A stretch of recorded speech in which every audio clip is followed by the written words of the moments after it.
Good evening, everyone. It is my honor to welcome you all to today's webinar on the ICAI AI Hackathon use cases for members in industry and practice. This is the part 4 of season 2.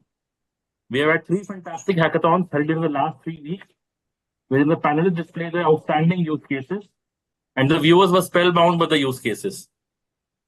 This webinar is now a part of ICAI's ongoing commitment to fostering innovation, promoting AI-driven solutions, and preparing our members to embrace the transformating potential of AI in the accounting profession. We are proud to announce once again that the ICAI's AI initiative has completed the incredible milestone of completing more than 100 AI and ICAI ACA Level 1 batches in 100 days. And now we are going towards the count of 150. It reflects our vision to integrate AI in all aspects of our practice and learning. We thank our ICAI and AI leadership for their constant guidance and motivation for these achievements.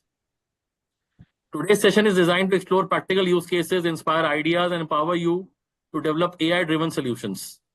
Today, we have our esteemed 10 panelists who will share their insights, their use cases and experiences, and their innovative approaches for the benefit of all users. Today, we also have a jury in the form of CA Shantam Agarwal ji. He is a practicing chartered accountant, and he is also the top 7 finalist of the ICAI AI Hackathon Season 1. He is also a distinguished faculty for our AI ACA Level 1 batches. Thank you for joining us, and I encourage you to actively participate.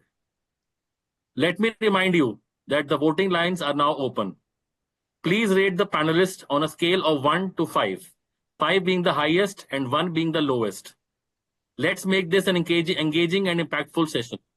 I now hand over controls to CA Shantam ji. Over to you, sir. Thank you, Rishi sir, Vishnu sir. Good evening, everyone. It's my honor to serve this as the jury for today's AI Hackathon. I would like to welcome all the esteemed panelists and our dedicated audience. The AI committee's commitment to equip chartered accountants with cutting-edge AI tools is nothing short of transformative. I extend my heartfelt congratulations to the AI leadership and the AI team for driving innovation through these hackathons. I would also like to congratulate all the panelists on reaching this stage. Taking the first step to showcase your innovative ideas is itself a big achievement. I also request to all the viewers to vote for the panelists. Your votes are crucial in recognizing and encouraging innovative ideas. For the sake of timings, as Rishi sir already told you, each panelist will have 10 minutes to present their AI use case. Kindly ensure to stay within the allocated time to allow a smooth flow of event. I will notify you when you have 2 minutes remaining to wrap up your presentation. So let's start with our first panelist, Prabhav Agrawal, Mr. Prabhav Agrawal. So all the very best, Mr. Prabhav. Thank you, sir. Shall we start? Yes, sir. I hope my screen is visible, sir. And I'm audible? Yes. You are perfectly audible and your screen is visible. You can start now. All the best. Thank you, sir. Thank you. Very, very good evening to one and all present here. So once when I was going through the website of the institute, I found this material.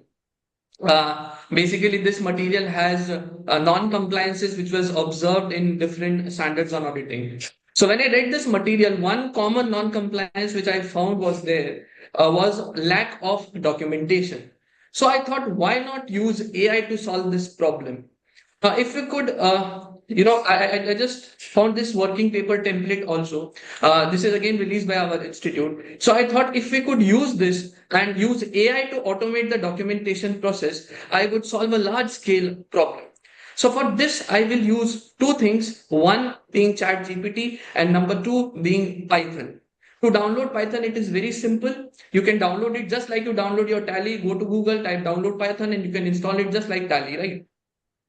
After you install Python, I have just taken one example. Say, for example, this is one template which is there in this module, that is independence confirmation. So basically this, all the members of my engagement team need to give me this declaration that they are no way connected with the entity which we are going to audit. Right. So what I've done is I've just copied this template here in this file, you can see, and whatever things which are variable, by variable, I mean things which will constantly change. Like for example, company name will differ from client to client, year end date will change, employee name will change, the designation of the employee will change, and the date of signing of declaration will change. So all the variables I have serially numbered: 1 dot company name, 2 dot year end, 3 dot employee name, 4 dot designation, and 5 dot signing of declaration. And what I have done is, now I have gone to ChatGPT and I have prepared a prompt for ChatGPT. So I have written that please help me develop a Python code.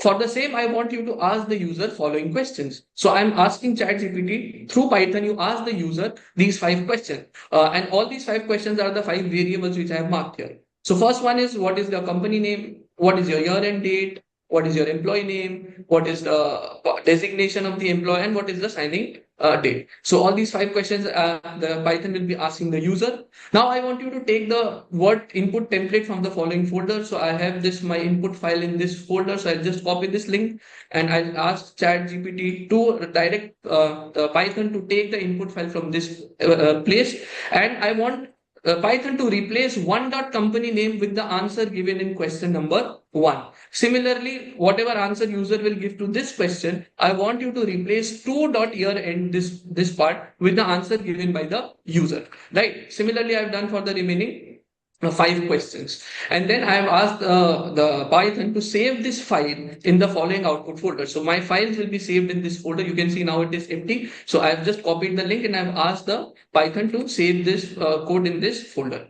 Now, since there is limited time, I've already entered the prompt and the Python code has been given to me by the ChatGPT. I'll simply copy the code. I'll go to, this is the Python which I am using, idle software. I'll just copy the code. I will save the code and then I have to run the module.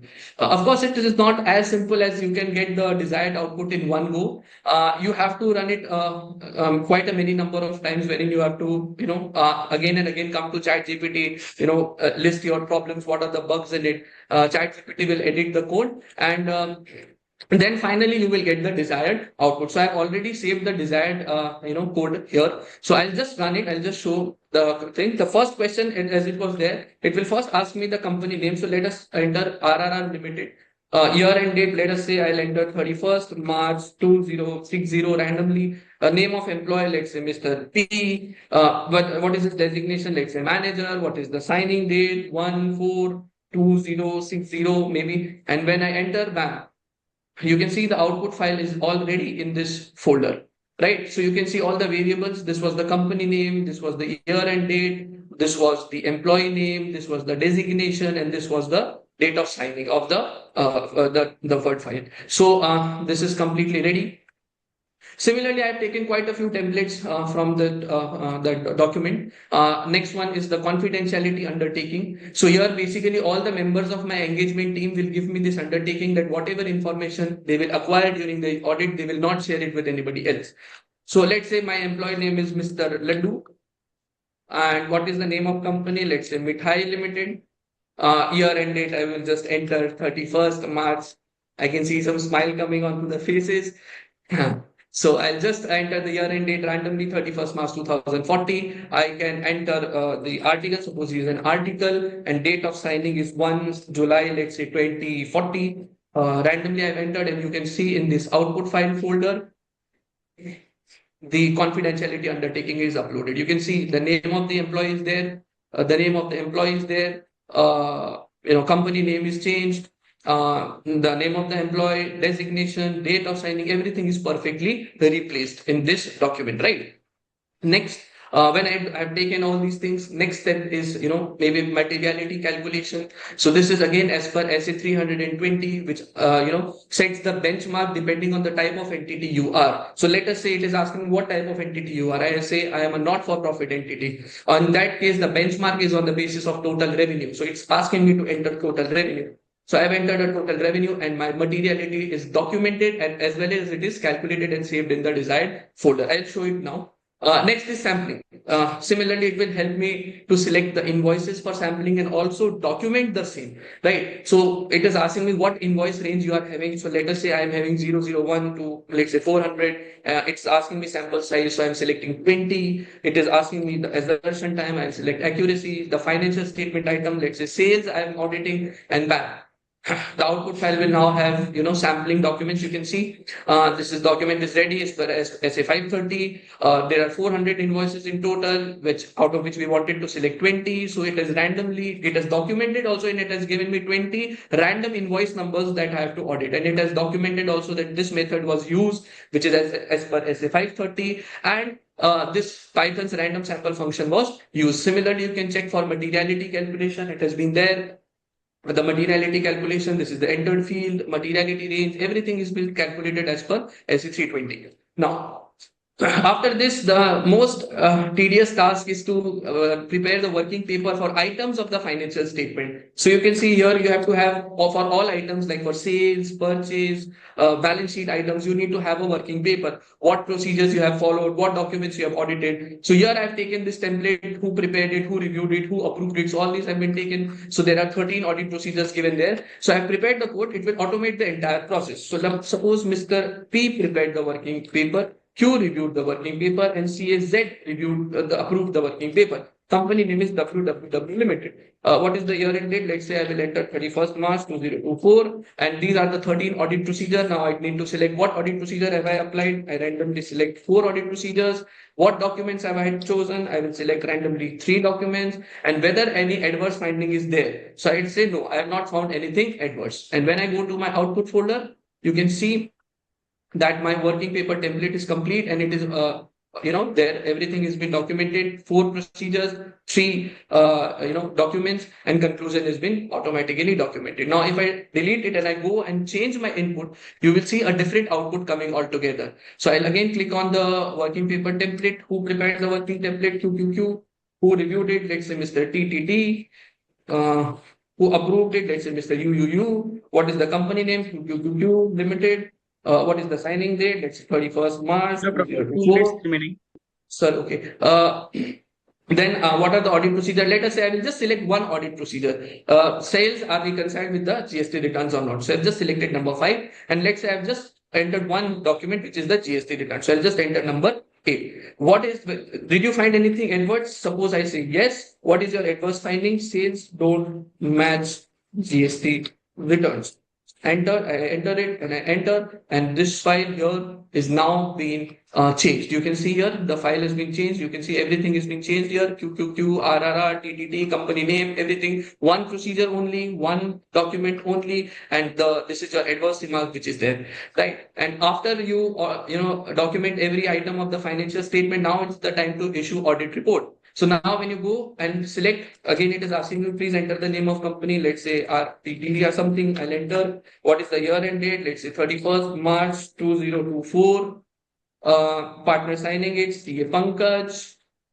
Membership number 111888. Signing date, let's say 1 September 2024. And what type of audit report you want, whether you want it with internal control over financial reporting, whether you want it with CARO, cash flow. So let us say I enter, I want CARO and I want cash flow, but I don't want internal control over financial reporting. So I've selected option C. Now the audit report is in customized template of the firm's letterhead. You can see the direct, it is there. And you can see here that there is no reporting on internal control over financial reporting, and there is an annexure on CARO, and remaining things have been replaced automatically.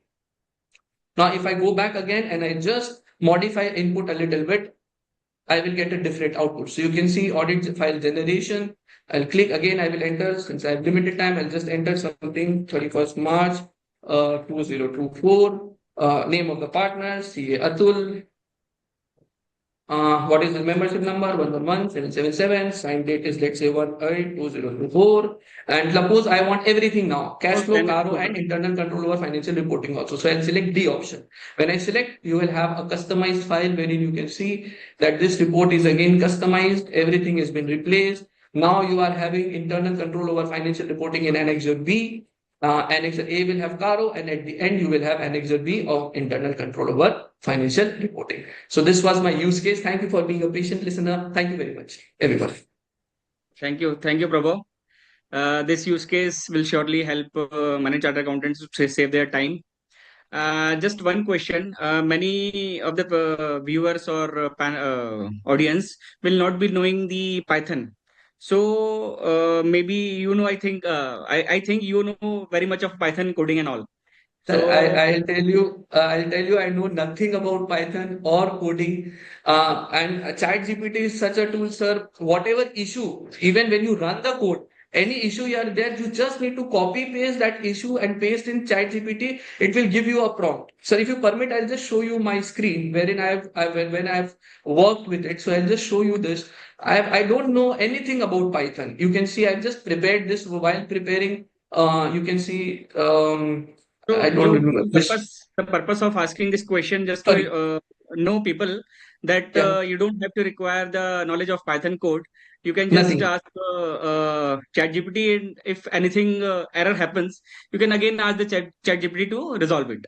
Absolutely, sir. Absolutely. So this is the multiple times I have, refined the script. So you can say an error occurred with defined. So it has corrected script for this OMLX error. I know nothing. I know nothing about what is an OMLX error, but ChatGPT is going to help me with everything. I need to know nothing about Python. I know nothing about Python, sir. Okay, okay. Thank you very much, Prabha. Thank you so Uh, much, sir. Thank you. Congratulations. And can we move on to the next panelist, Mr. Shubham Agrawal? Shubham, This is audible,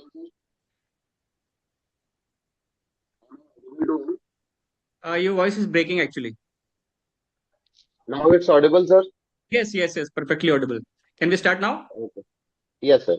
Hello, Okay. everyone. This is CA Yes. Shubham Agarwal from Tundla, Uttar Pradesh, near to Agra, presenting the use case for chartered accountant.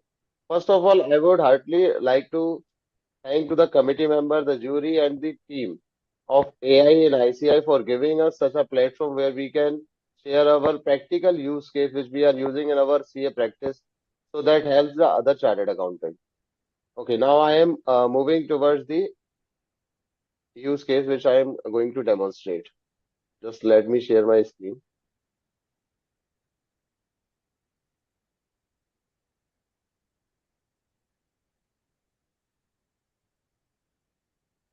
My screen is visible to all.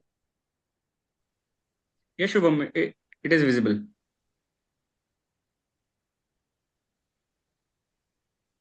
So, just a minute. This is introduction part I already covered. Now I want to explain that how AI will help the chartered accountants in their practice or in industry.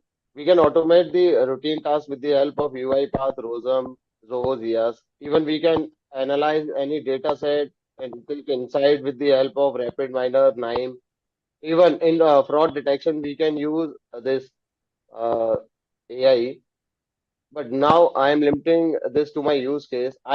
Where I practically use the CA-GPT in legal advisory service for a leading bank. First, let me explain what the issue is. A leading bank appointed me as a legal advisor for a case. They want to close their NP account, but due to provisional attachment by the GST authority, they are unable to do so. So that's why they seek my advice and legal procedure how I can move. So following the ICAI professional standards, we have to first draft the engagement letter. So I take the help of CA-GPT.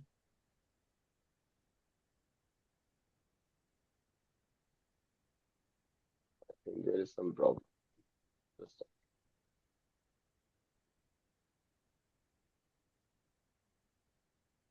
This is my screen is visible to all. Yes, use case utilizing CA-GPT No, is no, no, visible. no. PPT. Just a- I think you have shared the PPT only. Share full screen. okay, okay. This is going to share. Yes, now it's visible. The CA-GPT So list. ICL has designed 19 different GPTs. So according to our case, we can choose the appropriate GPT so that we can get the good content. So for first step is to drafting the engagement letter. For drafting the engagement letter, we have to just write a prompt here, but we should know the responsible use of GPT. So while writing a prompt, we have to keep in mind that prompt should be appropriate. So the first prompt I will write here is, I've already written here. I write an engagement letter with the scope and the fee for the work requested by the ABC Bank Limited dated this. And this is the subject which banks give their requirement. So I just write the prompt here and just enter it. You can see the beauty of CA-GPT. It will automatically give the content for the engagement letter. This is only the first step. And one thing we should remember while using the CA-GPT, it is only a assistive tool. We cannot take it as a 100% submission. We have to apply our own intelligence too. But yes, we will get the step-by-step procedure, that is scope of service, fees of services, and the time limit. And one more important thing, that is confidentiality. But obviously the important thing is limitation of liability, that if we are rendering any professional services, our liability will be limited to the fees we are charging. Okay, this is first step. Now the next step is understanding the case. While evaluating this case, we come to know that the provisional attachment is already expired and we have to give our advice accordingly. So we can take the full detail from the other GPT now. Now I will use the GPT which is called GST and Indirect Tax Committee GPT, because the matter is related to GST. We can take the answer from there also, but as I mentioned earlier, we have to take the appropriate GPT. So I just write the prompt: validity of provisional attachment under form DRC 22. This will give me the full insight and the full details. You can see that.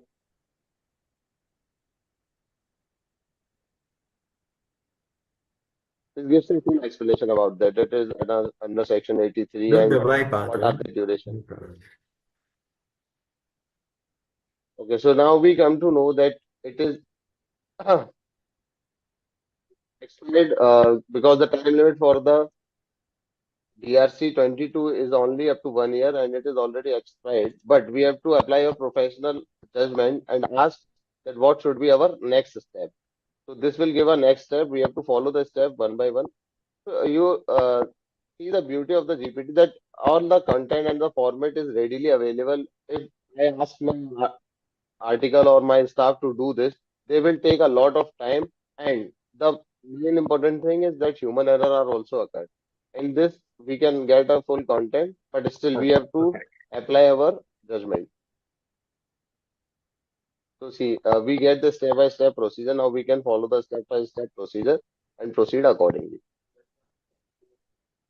So I am concluding this when we reach out to the conclusion. We guided to the bank to take the step-by-step process and take the indemnity bond, so that in case screen any பிரைட்டா தெரியுது இல்லைங்களா? அதுல ஒன்றும் பிரச்சனை இல்லை.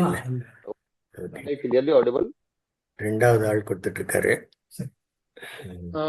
Balakrishnan sir, I think you have to put your mic on mute. Okay, now it's a final stage in that particular task is to give the advice. So I take the expert advisory committee GPT and write the prompt here only and written down the prompt. We write the advice to ABC Bank Limited. The CA mentioning that provisional attachment was expired and we recommend that they should take precautionary action. We entered this. I think there is some limit. Okay. So here you can see you will get the full details. This is the only single case where I am demonstrating here, but I am using this GPT since 2023 and get a more efficiency and productivity in my business. I get a lot of time to communicate, to have a meetings with my clients, and obviously it reduces my cost, enhance the client interaction. There are hurdles in initial stage, but now we are used to of it. And in future, I think it will very helpful for a chartered accountant. And thank you for the patient listening. And if you need any clarification or anything, here is my contact details. Thank you, sir. Thank you, Shubham. You are much before your allotted time. You have completed in 8 minutes only. So very good, good use case. Many of us are using CA-GPTs, and you are already told that you are using ChatGPT since 2023. Yes. Just one question. If I ask anything for the recent amendments or circulars or anything from the CA-GPT? Will it provide or will not? It will not. No, sir. It is basically a generative tool. I will give some supporting document to summarize it. That, for example, for recent Actually, your voice is breaking. Hello. hello, now it's Yeah, audible. now audible. I'm saying that if without giving any content, I ask the question, it will not give any question because it is a tool which gives the data which he have the already in their domain. If I am asking something recently, it will definitely generate the data, but it will not be accurate. One thing we can do it with the help of ChatGPT, that if we have some circulars in a PDF format, we can give a PDF format and ask him to summarize it. But we cannot 100% rely on the future trends or even also past trend also we have to apply the our mindset. We cannot say that 100% reliance. I will not rely 100%, but yes, it will give the data. It will not be the accurate data. And why you suggest CA-GPT over ChatGPT, normal ChatGPT? Because CA-GPT and our ICI and the AICA committee provided the data to the GPT. So that's why we are calling it CA-GPT. If we ask some details from GPT, it will generate the data. But with some, because there is a n number of data available with the GPT. But as compared to CA-GPT, CA-GPT possess only the data relevant to their relevant to us here, basically. Okay. Just I wanted to know the audience that will know CA-GPT is more reliable. So CA should use CA-GPT only, not relying on purely on normal ChatGPT Yes, because it's a right. web data. So thank you very much, Shubham. Our next panelist is Inderjeet Bamra. Thank you. Thank you, Shubham. Inderjeet, Yes, are you sir. available? Yes, Ah. yes. Okay, Inderjeet, we should start your session. So all the very best. Thank you, sir. You can start now. Is my screen is visible? Yes. Okay. So very good evening to everyone, all the committee members and jury members and all other panelists and all audience over here. And I'm here to present my use cases for chartered accountants in the field of financial reporting. And as my main forte is Indian accounting standards implementation to prepare the balance sheet as per the Ind AS. And after the completion of my course, I have incorporated all the knowledge I've gathered in during the artificial intelligence course in implementing in accounting.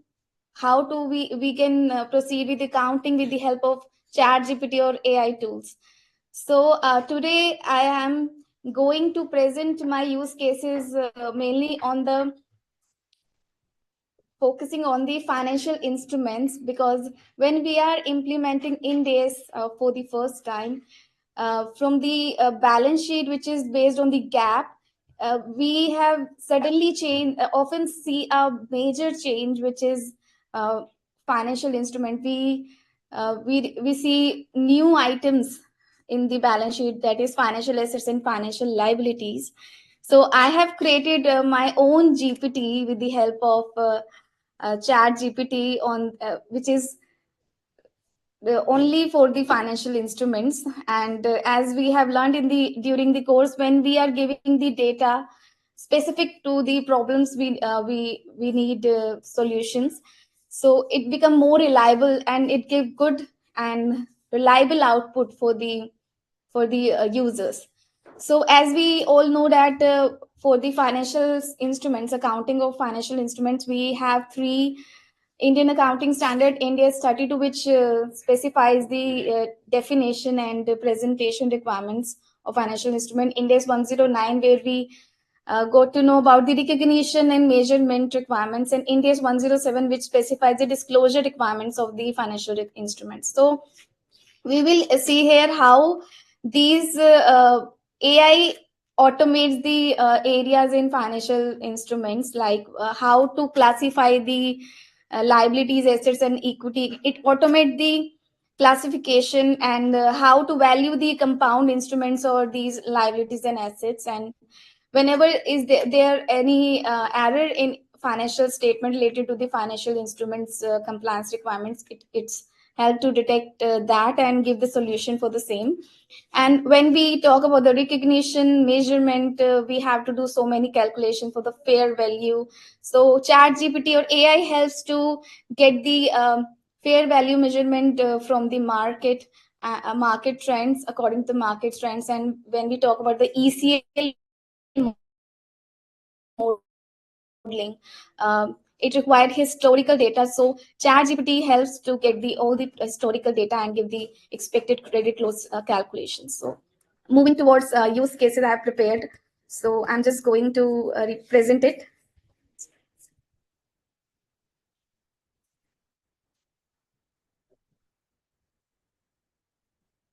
So this is the financial, my own GPT Fin instruments. So first question, first step we have to take while doing the accounting treatment of financial instrument, we have to see the classification requirements. So I have taken a case where we have a policy of 60 days credit with the customer. So I have to know about whether it comes under the definition of financial instruments or not, or whether it will be a financial asset or liability. So I am just putting that prompt in the ChatGPT.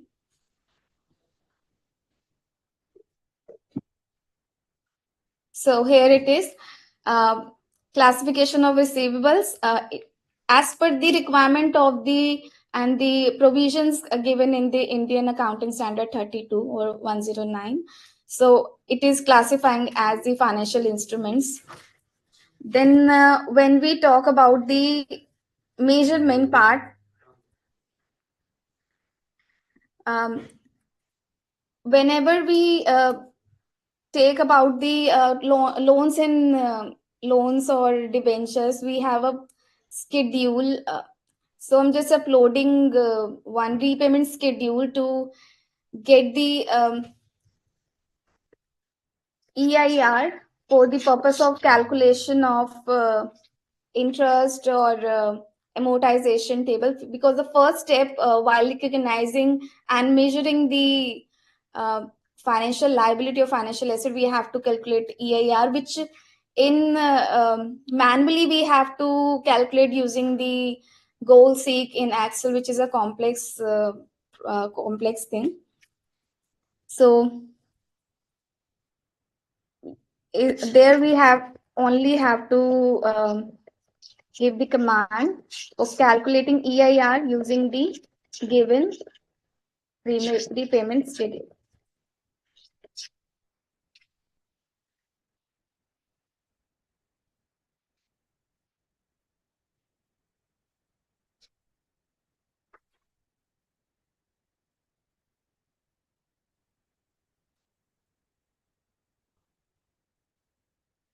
So another thing is to calculate the fair value of the financial liability, and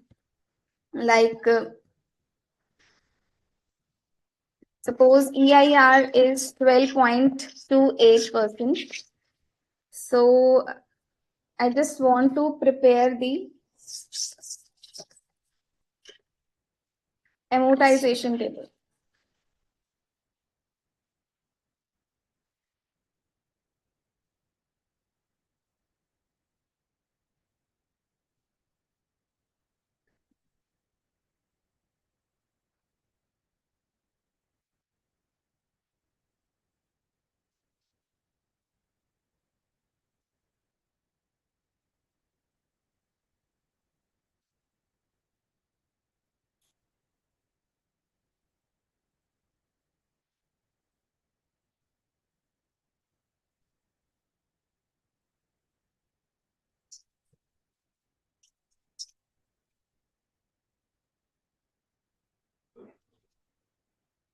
Which is the second step in doing the accounting of financial instruments, whether it is a financial asset or financial liability. After calculating EIR, we have to create an amortization table, which includes opening balance, interest amount, principal component, and then the other one closing balances. And upon on the basis of it, we pass general accounting, general entries. So we are just doing it.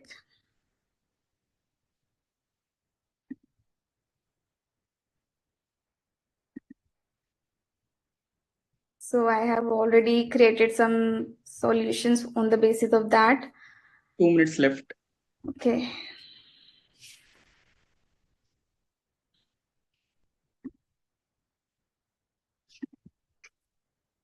So this was the result output of the EIR I have uploaded, and there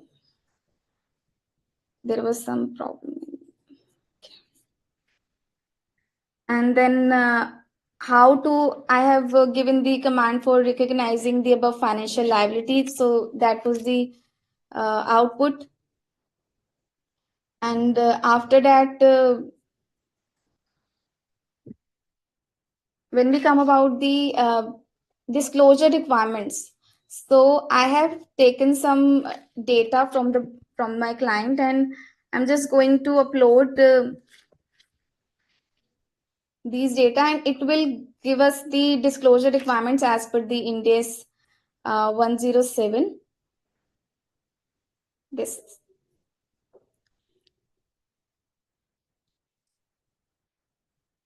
carrying amount within 1 year, more than 1 year.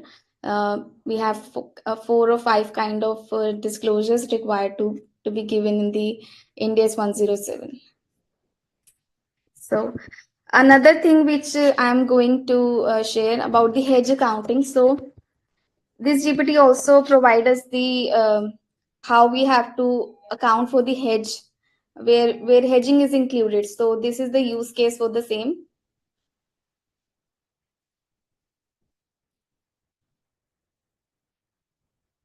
So it is also providing us how to recognize, how to measure, and what will be the accounting for the gain, and also the journal entry. So this GPT helps us to do the classification, recognition, measurement, and disclosures. We just have to upload the PDF, and we have to just give the minimum information to this GPT. And in the meantime, you will get all the disclosure requirements as per the Ind AS Schedule 3 requirements, or as per the Ind AS 32 and 109 and 107. So that was from my side. Thank you. Thank you, Indrajit. Your presentation was very good. You have showcased the how we can use custom GPT.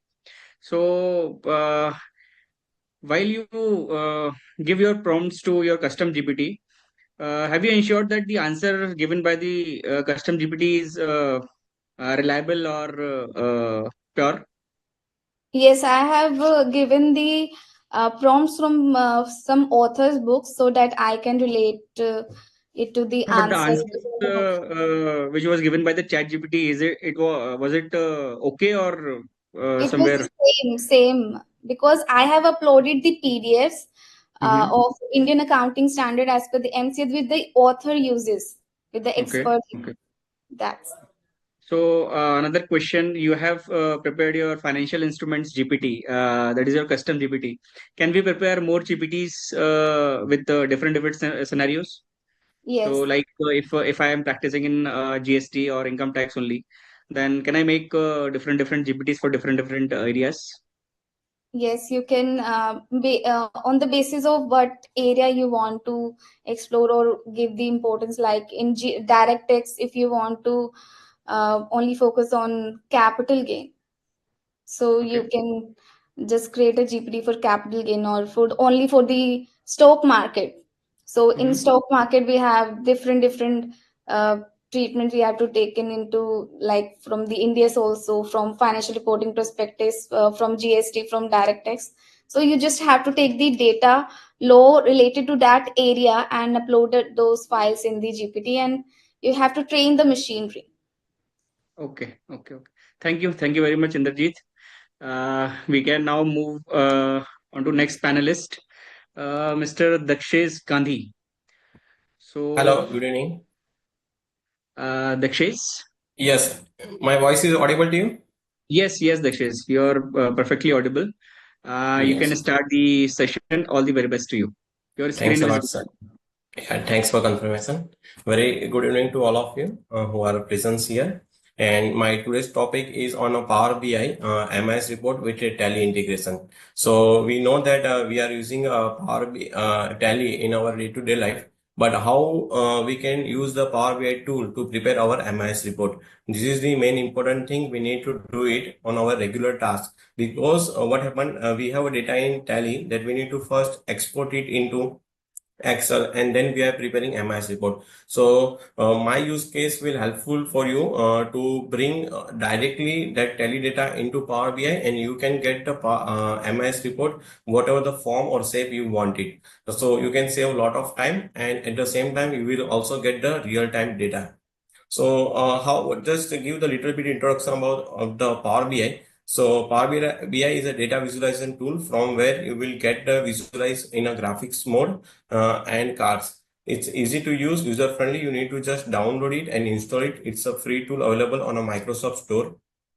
And then you need to connect it to the diverse source. So we can connect Power BI on a different database model. They are having 100 plus data connections. From there, you can directly get the data. So we don't have to do any overwork here. What are the data available in a Tally? That only we can use it here. So what are the steps that we need to do it? So first we need to enable the Tally data export from our Tally. Then we can connect it at Tally ODBC database to Power BI and establish a connection with Power BI. We will go into practical also. Just give you first overview how we can go our session. Then the selection of a data, we need to select the data that for which we want to prepare MIS report, input data into query mode, and then the whatever the data available from the Tally tables, we need to transform it and cleansing the data. So once the data is ready to available in our desired format, then we can start using of it. Then how the Power BI will looks it, and then we need to create a visualization according to our requirement. So we have a different charts here. We can go for the bar chart, and we can say donut chart. What are the requirements that we have according to our MIS reports that we Sorry can to go for it? interrupt, Dakshish. Yes. Prabhu, your hands have raised. Yeah, please. Is it by mistake or you No, wanted? sir. By mistake. Extremely sorry, sir. Okay. No problem. You can continue, Dakshish. Yeah, sure. And then the analysis of the report. So once we have the data in our hand, then we can analyze the report through Power BI, like revenue trends, what whether sales and purchases online, what is our profitability, and what is our cost management things that we need to review it through Power BI, that we can do it. So how we can leverage the Power BI? So as we are talking about AI, it's artificial intelligence. I am talking right now is one enhanced step. There is a business intelligence BI that is more useful in our CA domain. So there is a data modeling that we can comprehensive the data model by combining the data of multiple sources. That data relationship we need to create it and then prepare the final output that we want it. And then Power BI is also giving analytics also, that why there is a variance are there, why there is a increase or decrease, what will be the reason behind it. That also we can got it through advanced analytical tool, which is inbuilt customized tool of the Power BI, and then customized visualization as per our requirement. So more we can say it's like automated data transfer, centralized reporting tool, and enhance the collaboration. Now I will go to the practical aspect. So we have a Tally like this. Our Tally data will appear. This is a dummy data of Tally. We have like this balance sheet, profit loss, etc. What we need to do it, just go to the Power BI. So first you need to install the Power BI on your board, and then let's say just open one file, and let's create with a blank report. So what I am doing now, I have a Tally data in my database, and I have the Power BI again from which is installed in my desktop. So first step will start with the get data. So I need to take data from the Tally, and for this there are the different connections. These are common data sources from which we will get the data, and we need to create on a more button. From where we need to select ODBC, because Tally data is having a database structure of the open database structure. there is a ODBC structure. Then I need to click on connect. Then there are the different files appear. Then we should select here tele ODBC. So be very careful when selecting a database and then select OK. So now it will linking the data of Power BI from Tally. It will take a little time based on your database. So this is the data that we have it from Tally. So different data, the tables. This is called table of the data. So which table we want? So this is a table of daybook. Then we have a table of ledger. So just we need to select. I'm taking only two table considering the time constraint. So I will taking the daybook and ledger and just loading the data. So there is a two options, load and transform data. So if you directly want to this all data is in a proper format, then we can say load, or we can do the transform data if we need to do some formatting into it. So this data is getting, I have selected transform data because I want to do certain proper formatting into it. So this is the database that we have it right now. We just need to check which are the relevant field for us. So like this, first is a date. So first, this date format, this is all are in a text format right now. So I am converting that particular column into specified format. So it is, I am saying date is a more relevant field here. I'm changing it to the date. Then see ABC stands for the text. Then ABC, this value if you want, then you can simply say it's a decimal number. For value it is there. This is a Power BI tool. You need to know basic about Power BI. Then it would be great for you to help it out. So here is the amount. So amount we need into a fixed decimal number. Then there is a parent, creditors, debtors, ledger group is there, party ledger name are there, GST number of the party, whether party is regular, GST classifications, whether it is CGST, SGST, narration about the data, who has entered the data, who has created the data, last updated date. So here it's also very useful from the audit point of view, because the data we are taking here is of financial year 23-24. So you will say how this data is coming. Just we need to go to the tally and say Alt F2. Here is data is 1/4/23 to 31st March 24. And here I can just go into the refresh preview and refresh. So this data is 24-25. Now may refresh to 23-24. So this is the beauty of Power BI. Means simple tool. It's an advanced tool of the business intelligence from which we will get the data in fraction of second from one data source to another data source. And this is the data part. Okay, so this is all to go here with first daybook. We have also ledger. So ledger we have like name of the ledger and grouping of ledger. Again, I say it's a opening balance I have. I will say it's a decimal number because it's a value. Again, closing balance, I will say it's a decimal number. Yes, opening balance, previous year balance is there. Revenue, you can say decimal number, party GST, not that much relevant for us. Update data. So this is called data cleansing, what I am doing right now. Okay, and now I will say close and apply. So once I will do close and apply here, that all data will come here for visualization. Yeah, anything? Want to add something? No, I was just informing 2 minutes left only. Oh, so sorry. It's just a little bit lengthy processor, so couldn't complete in time, but still I will try my level best to understand them. So this is a, let's say, column chart that we want to use it here.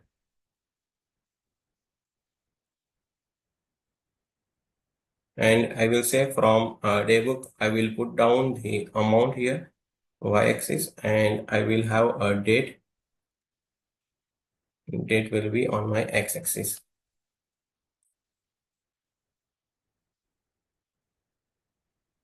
And here I will say it's only date.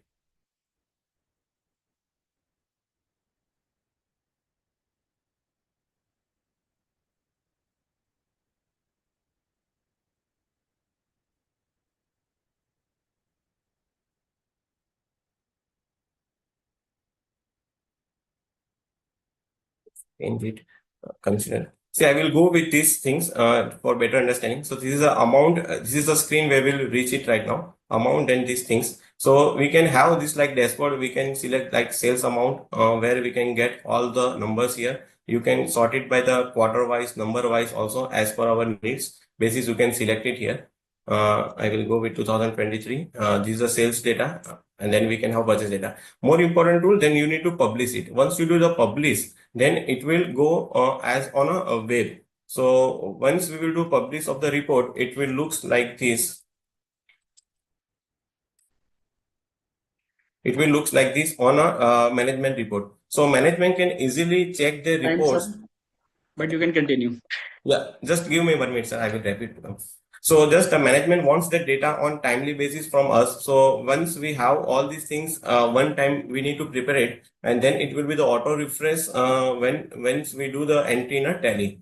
So this is a very helpful tool from which we can get our day-to-day activity on real-time basis, and we don't need to do rework on Excel and then again prepare MIS in a desired format. You can also use this analyze tool here to just find out the reason why there is an increase or decrease. So Power BI will tell you this is the reason why it has increased or decreased with the proper reasons or month that we have recorded in our tally. Thank you very much for your patience listening. Yes, sir. Thanks. Thank you, Dakshesh. Power BI, very big tool, huh?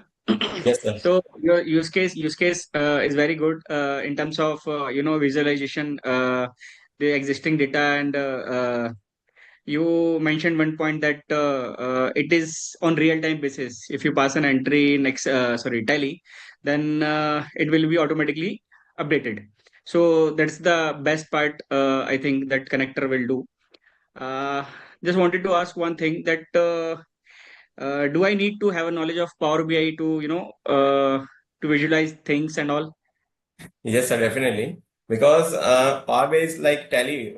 We need a primary data. It's a data entry when we are doing into Tally. We need the functionality knowledge of it. Same way with Power BI also, because it's just little bit complex tool at initial phase. But once you are hands on it, once you are working more into it, deep dive into it, you will get an idea, fair idea about how it is working. And it's a one-time exercise, and then you will be getting relief for lifetime. Because what happened right now in a CA domain, every month we are doing the repetitive work of MIS for management representation and for decision making. If we are coming out with such a tool, which is initially need take some time, but afterwards on real time, on tip basis, we get all the information. So how we can use AI in this? Okay. So, sir, it's an integration. So, business intelligence is also using AI. So, right now, if we know there is an increase in the sales, so we need to identify the data, reasoning of it, variance analysis. We are going into the line by line term and then finding out the customer, then region, then items, why it is increased. But if we have this tool, then we can just simply see, analyze here and find out what is the data reasoning of increase or decrease. And this is the beauty of AI. So this is the point I want to give to the all participants. Okay, we can do all these things in at just fingerprint. Okay. Thanks, Dakshesh. I think the audience will learn now Power BI to to make beautiful dashboards with their Correct, clients' sir. data. So thank you very much, Dakshesh. Now we'll Thank you, move sir. on to the next participant, Mr. Harsh Kanugo. Am I audible, sir? Yes, you are perfectly audible. Good evening, everyone. Myself, CA Harsh Kango. I live in Jaipur, Rajasthan, and today I am going to give a presentation on using RPA along with AI. Using RPA along with AI can really do wonders. Is my screen visible, sir? Yes, your PPT is visible. Okay. Using RPA along with AI can really do wonders for you. And earlier, firstly, let us understand that what is the RPA? RPA is basically just we have to the repetitive tasks that we are doing again and again. We can automate it using various softwares, which earlier were very costly and we had to purchase them. But now, thanks to the Power family of Microsoft, we have Power Automate, which is inbuilt in each and every system, and actually not inbuilt, it comes with Office 365.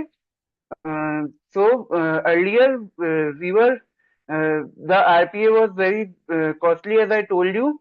Mm, Now we are moving towards integrating AI with RPA.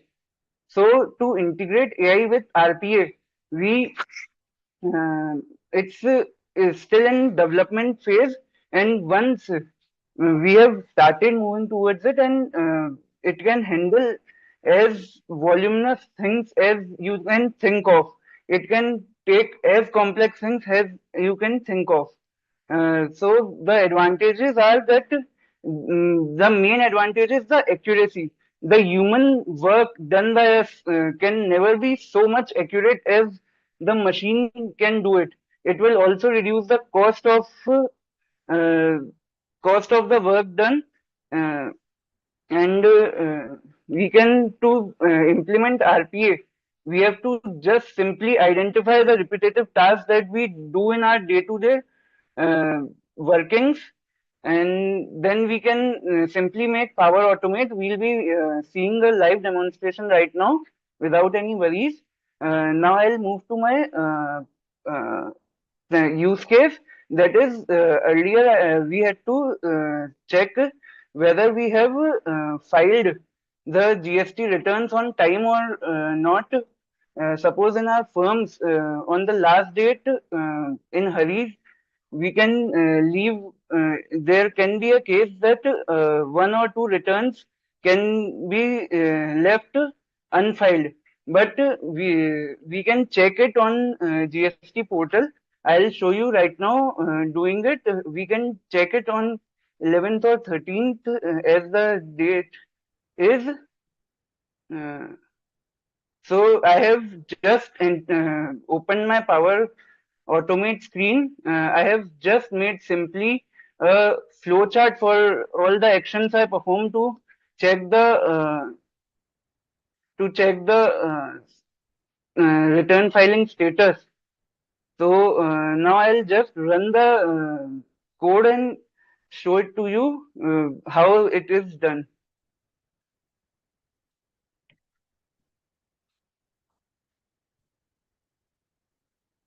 It will be doing everything on its own.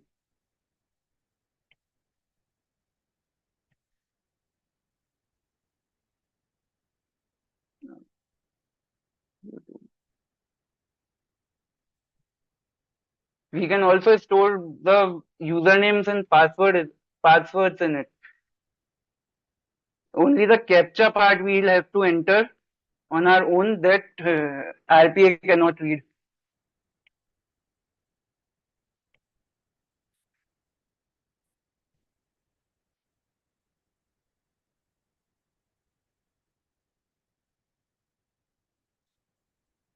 So it will be just from a backup sheet, it will copy a GSTIN and it will search its status for on real-time basis.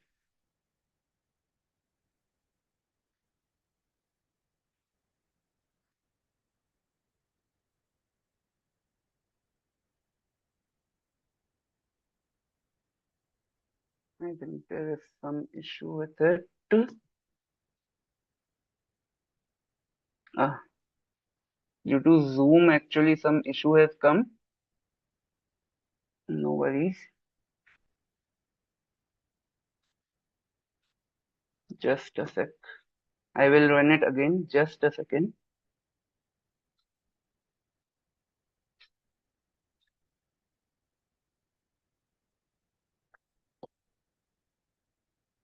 Yeah.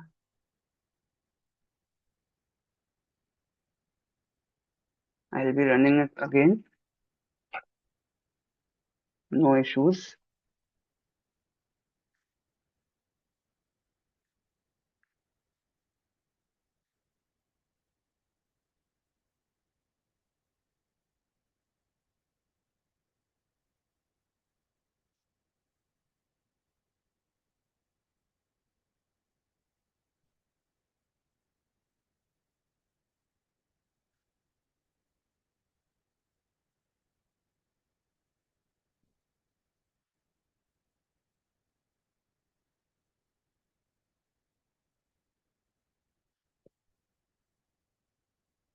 So this is just one of the use case which we can do, and there are n number of things that we can do using Power Automate. Anything that we do in our day-to-day working, you can just record a flowchart for the same, and we can just automate the day-to-day task. Look, it is just taking the data from the site itself, and it is pasting the data itself, and at the end I will get the output that which all returns have been filed. This tool can be very useful for the businesses also, as we know that in this GST regime, input is very important. So as we know that input is very important, so we have seen many cases in our practice that the businesses pay taxes as the input was not as their supplier had not filed the return on time, and that's why they had to pay taxes in the month. So they can just run this Power Automate on last day of the return and confirm that whether their supplier has filed the return on time or not. And if they have not filed the return, then they can give them a reminder about the same. So this is just one of the smallest of examples that Power Automate can do. It is a very big tool and it can be very useful. And there are very RPA softwares and AI chatbots that are there in market. As I have already told you that there are so many paid RPA softwares like Prism and others, but Power Automate is available completely free of cost and is included in your Office 365. So you can use it any time you want. 2 minutes left. Sure, sir. We can Power Automate has no limitations. You can give it as huge amount of task you want to give it, and it will do it in minutes. So as in my use case, I only showed you 3 GSTIN as we were having limited time. We can give it hundreds of GSTINs and it will just make the reports within 5 to 6 minutes maybe. So it is a very good tool. And according to me, RPA powered AI is the future. Thank you, everyone. Any questions? I would be happy to answer. Thank you, Harsh.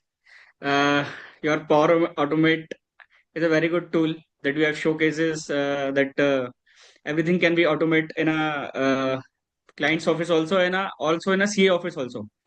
So many of the audience will come to know this Power Automate tool for the very first time. I think they will surely use Power Automate. Just wanted to ask, as you told, there are many tasks that we can automate in our day-to-day practice or in client's business. Can we automate those mails which are coming from a particular client, and then the Power Automate can save it in a particular folder, and then whatever the working we are doing in to prepare for the GST returns, can it be done to the help of Power Automate? I have not tried it, but sir, I am sure as Microsoft Outlook is also part of Microsoft family, so it is very much possible that it can do it. I have not tried it, but Okay. No problem. Thank you. This was a very useful use case for all of us to how to automate, our practice in terms of saving time. So thank you very much, Harsh. thank you, We sir. now move on to the next panelist, Mr. Prateek Khemka. So Prateek, all the very best for your use case. You can start. Thank you, sir. Thank you very much. Good evening to one and all of you present here. So I'm sharing my screen.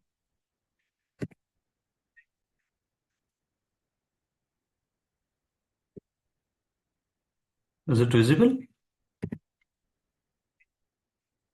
Is it visible, sir? Yes, of course. All right. So, my topic is like the automation of the financial statements using Excel. As we all, in most of the CA offices, CA firms, we would be using Tally ERP or Tally Prime as now. So we have tried to automate the preparation of financial statements for the non-corporate entities because there have been a major change like to prepare the financial statements in the Schedule 3 format. So this is a hectic task while we were also transforming to make it in the Schedule 3 format. It was like taking much longer time for the this were the challenges which we were facing, like the categorizations of the group heads for the profit and loss accounts, trading accounts, or for the balance sheet, like which head will go, like advances of debtors, advances to the creditors, and classification into short-term borrowings, long-term borrowings. So these kinds of challenges which we are facing while preparing of the financial statements. So we have taken care while preparing this tool for us. And while we are finalizing the books of accounts for any firm, we believe that GST is most of the SSCs are registered under GST also. So the reconciliation of GST is also a major task. However, after coming into picture the GSTR 2B, it has been very easy to reconcile, but that is also required at the end of the year that all the credits have been taken or not. So that is also to be reported in the tax audit reports, and then ITR preparation, filling of the balance sheets, looking into the financial accounts, how it is prepared, it is like the proper groupings are done or not, and then the documentation of the tax audit reports. Small firms, many small SME firms are like not taking care of appointment letter, acceptance letters, and MRLs. So we have tried to built in all of these things into one Excel file itself. So let's move on to the real-time use case of the utility. So here is the main dashboard of the the utility that we have tried to make it using the Excel. This is mostly on the Excel formulas and some sort of VBAs and the Power Queries.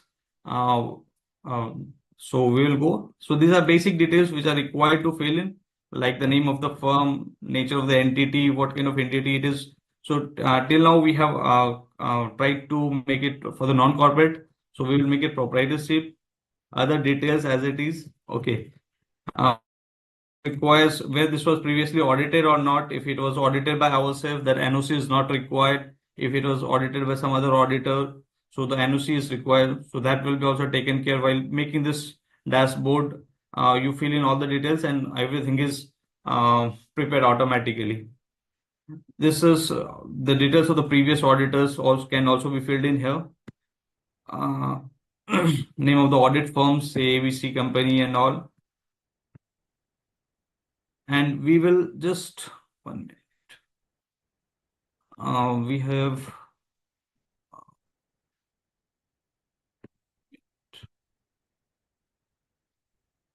so we have a ribbon here called Taxometer. So using this ribbon, we have given all the buttons using which we will be doing all the functions. Like our tally, we will open a tally. This is just a dummy tally of a client which is renamed. Okay, so we are preparing it for say financial year 23-24, and it's here. We will come onto the tally.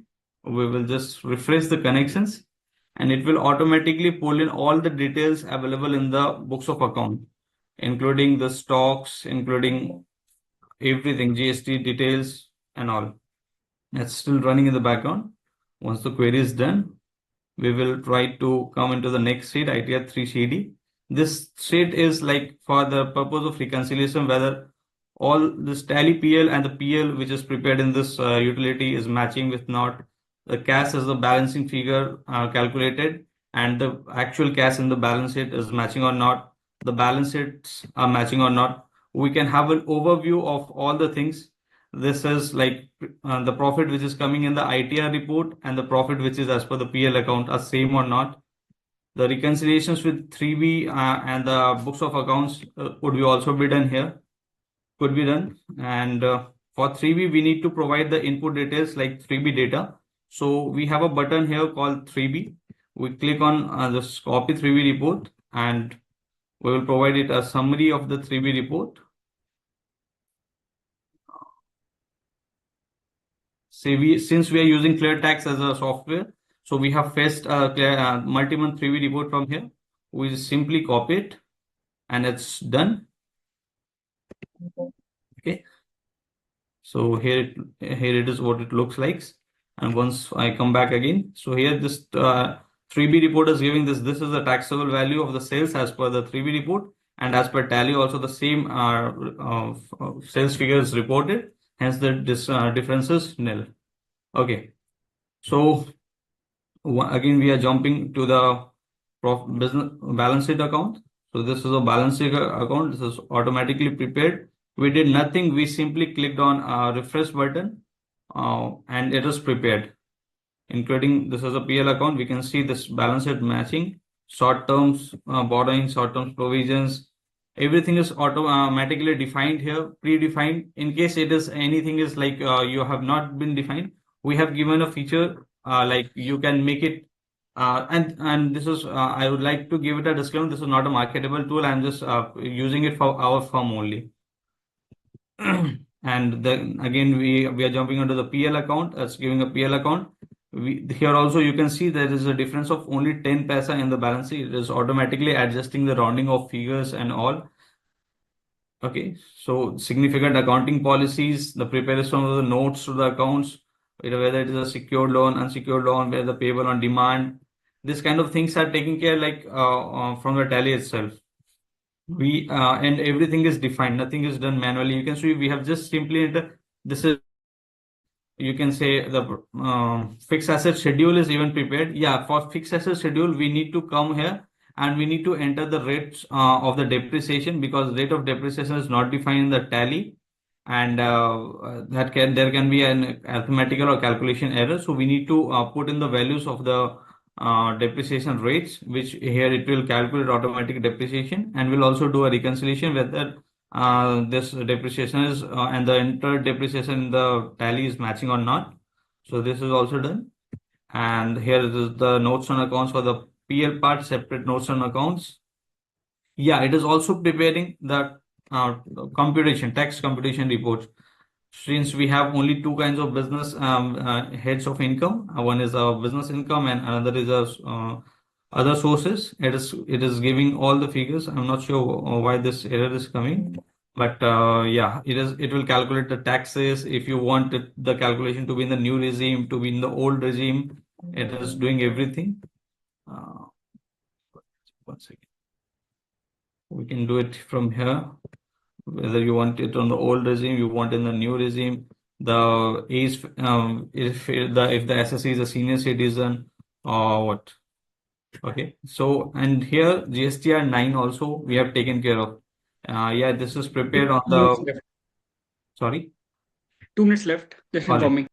All right. So here we can prepare. This utility is also preparing GSTR 9.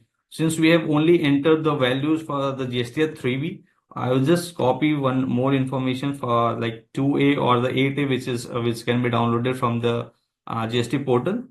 I will give it a value. Okay. Since 8A was not earlier available, it is made available now. We have make it from 2A. Two documents are imported. One was a 2A B2B invoice, and this credit note, debit note was in the separate workbook. So it has been copied, and we will also give it this is showing fine. Okay. And we will import the purchase register.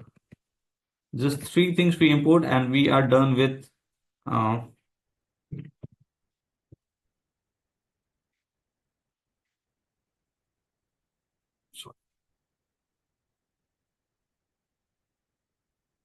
we will import the purchase register here.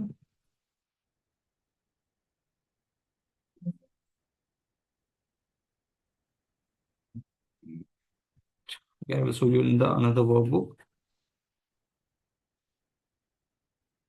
It will prepare for 9 also. 1 minute.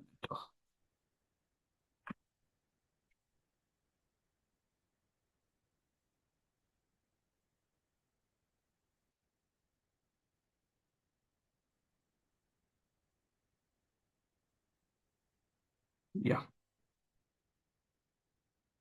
So I'll jump directly to 9. Here we have already entered. This was the original file. So here we have copied this PR sheet also, and it is preparing 9 data and also whether all the reconciliations are done, all the figures are zero or not. So we can get a overview from this sheet for the 9 preparation also. If there is a mismatch, monthly mismatch, this is also calculating a monthly mismatch from the purchase register and from 2B, taking into mind the GST at 2B data, purchase register, everything. And yes, last but not the least, we have taken care for the preparation of the appointment letters. From here, we can, if it is a standard format, you can redefine it.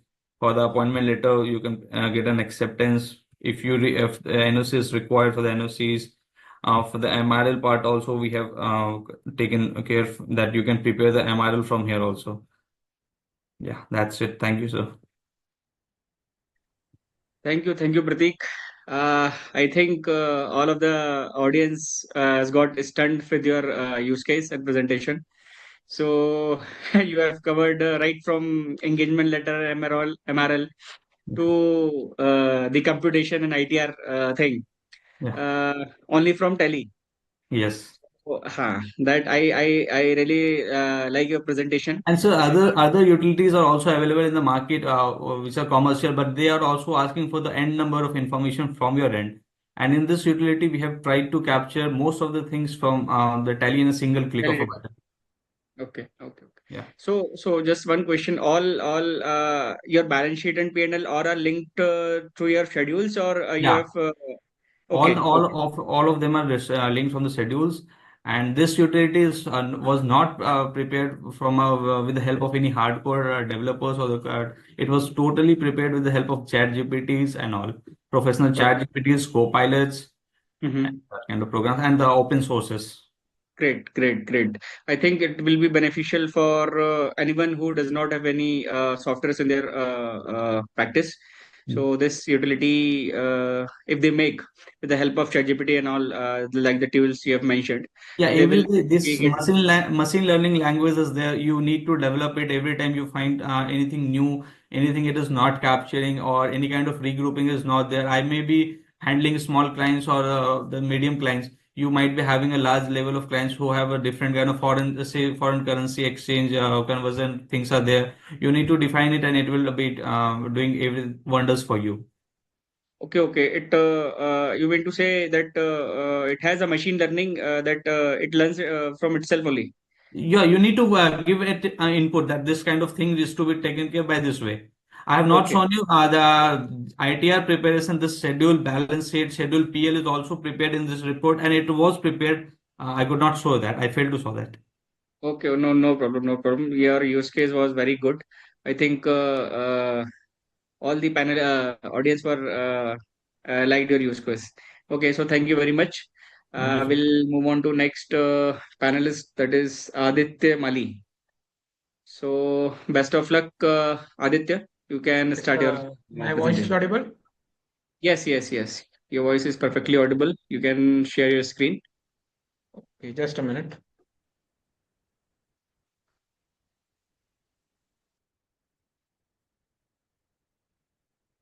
Yeah, the entire screen is visible, right?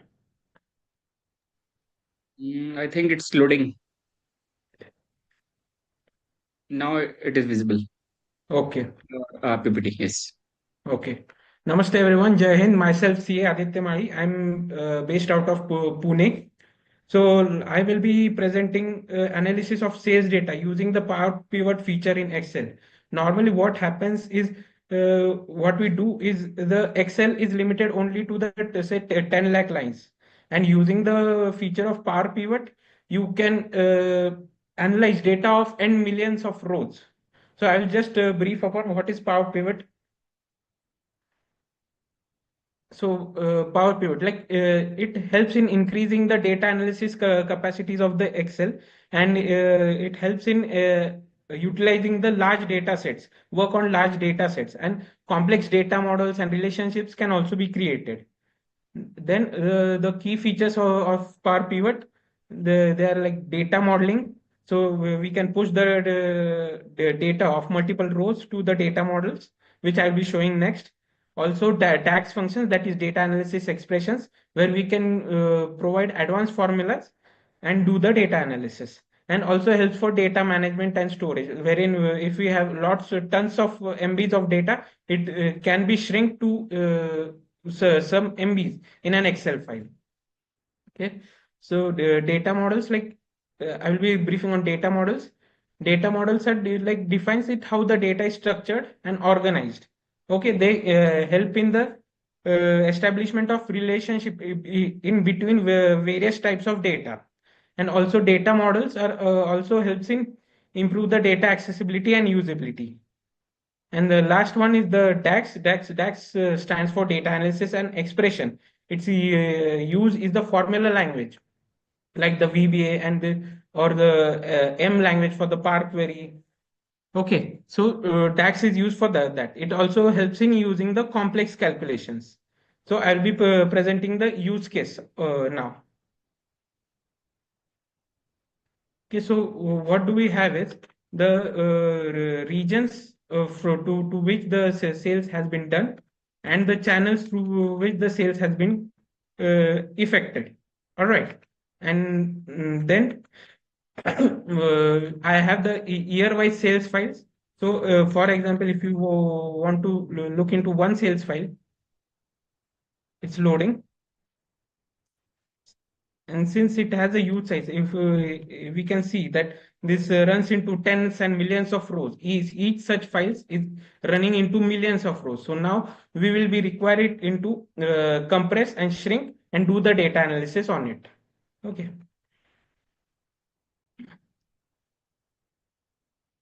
Okay, so what I will be doing is the pushing first the region to the data model.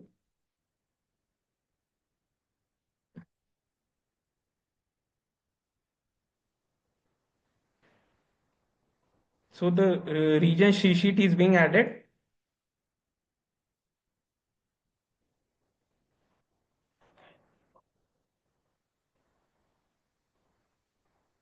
Sorry.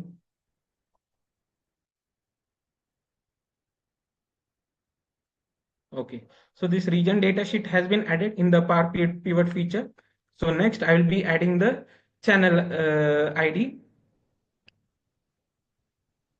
So here, yes, the channel ID is also being added in the data model. Now I will be required to add the list of products which is containing all the files and the prices of each item.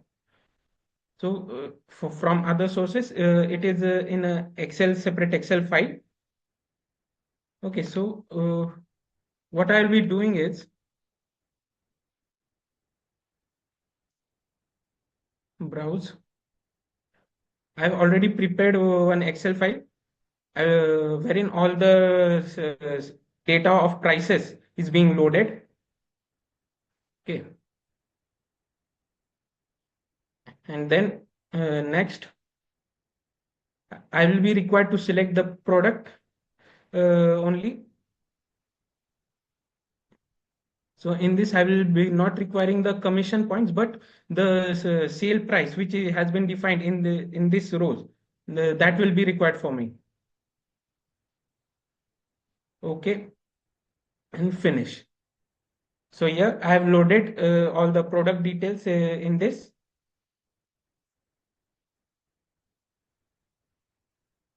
Yeah, so the product details and the price details have been loaded into the data model of the Excel. And now I will be requiring the sales data of all the 10 years to do the analysis. So what I will be doing is, with the help of Power Query, I would be pulling in the data of all the 10 years from a folder.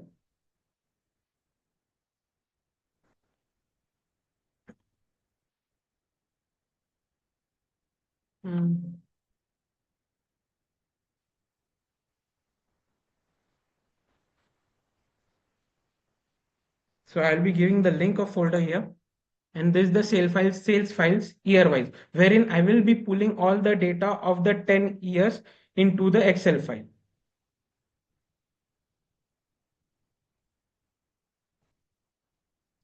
So yeah, all the 10 sheets have been loaded into the Power Query. So instead of combining and loading, I'll be required to do a little bit of changes in the data. So I'll be going to transform data. Okay, so since these are the CSV files, so the data is in binary format. I will be required to convert it into the required table so that data analysis can be conducted properly. So what I will be required to do, that I will add an additional column in it. Okay, transform, add column,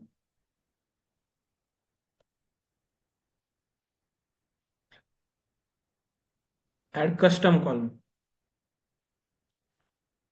So I'll be entering some Power Query. This will requires a little bit of knowledge of the M language of the Power Query. So that why I'm entering this, so as to do all the headers can be instated properly in this table dot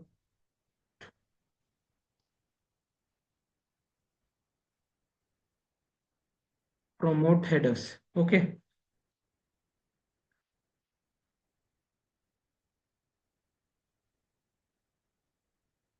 And since the file is in the CSV format, so I will be required to extract the data. And the content I will be from content I will be required to extract the heading.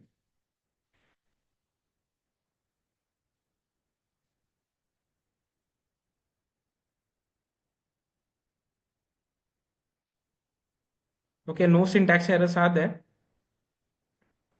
Okay, so we have added one custom column. And so in this, we can see at the end, we can see all the sales data of each year is being loaded here. And and also the headings are being represented properly and there is no error in it.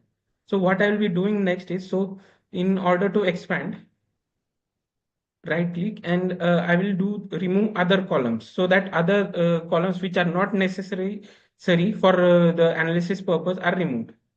Okay, so now on clicking on this, Only 2 minutes left. yeah, sales rep ID and segment ID I will not be required. So okay, so this way the data is extracted for all the 10 years. I already prepared another sheet wherein all the data is loaded. So here we can see the product sheet.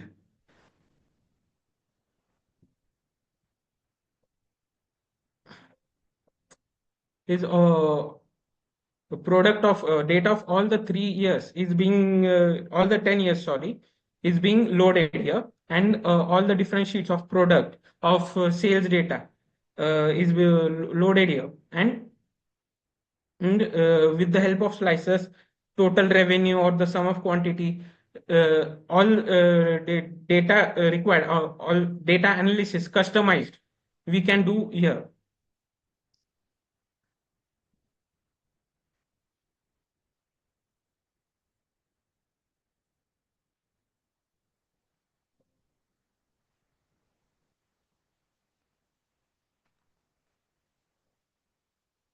It's loading is taking a bit of problem here, but I've already loaded. So here all the sheets are interconnected and the relations is being established here. So all the data sheets, say all the different Excel sheets of the region, of the channel, of the product, and of the sales are being separated and interconnected. And with the help of these interconnections, I have prepared the pivot table here.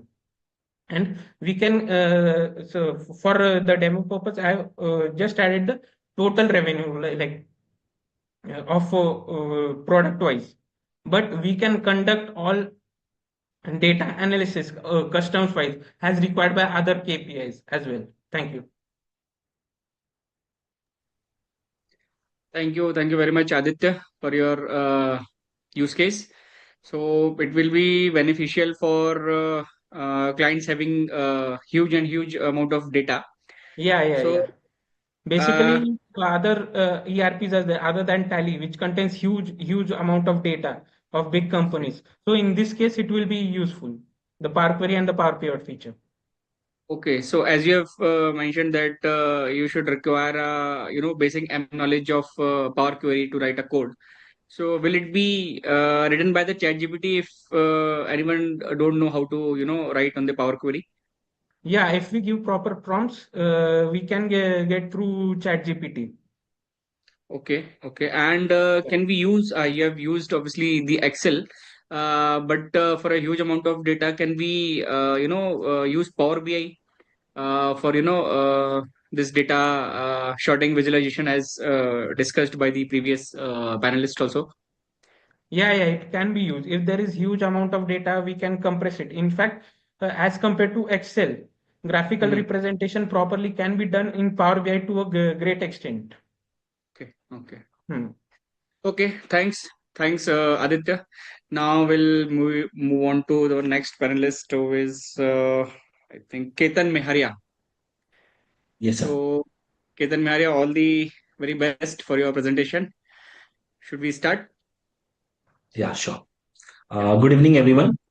And firstly, I would like to thank ICAI and the AI committee for giving us such a platform where we can demonstrate our use cases.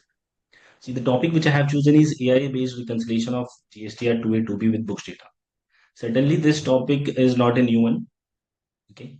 But the method we will use will be something which we haven't heard of. I'd like to share is my screen visible? Not yet.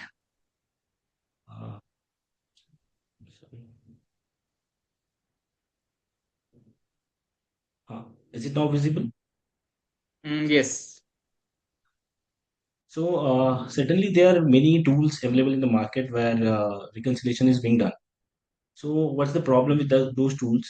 They totally match the data for a point of time, and they don't give an end result what we actually need.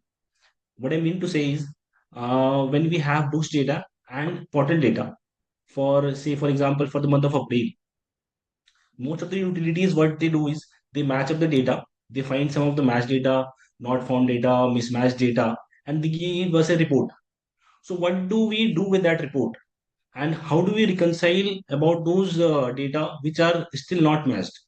Okay, so for example, I'll take it, I won't waste time in this PPT presentation. I'll take directly to the tool.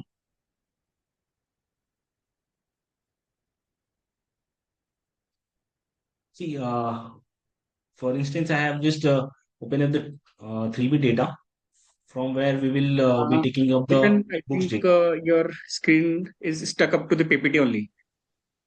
Sorry. You have to share the full screen.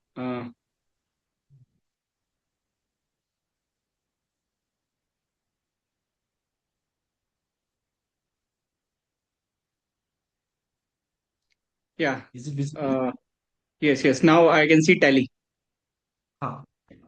See, from the tally from 3B, the input column, we will be taking up the books data.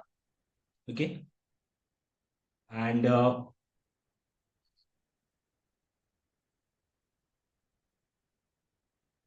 from portal, I use one of the softwares from where we have extracted the GSTR 2B data for the April.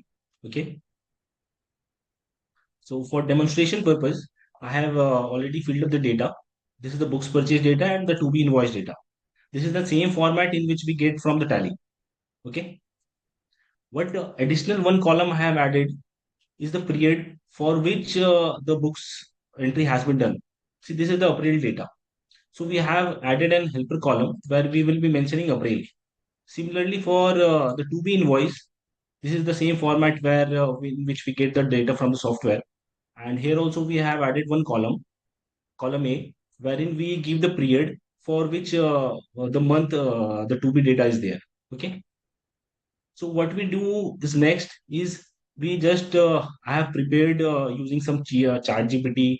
We have developed some codes wherein we'll just click on the reconcile button and it will give us the results. See, just in a fraction of seconds, it gives us the result for the data.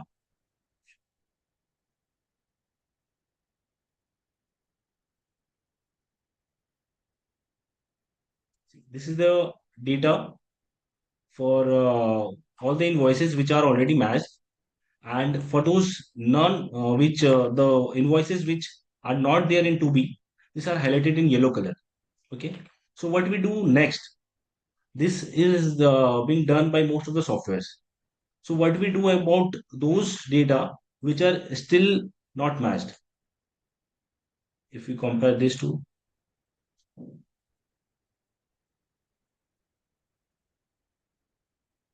See, there's a lot of invoices.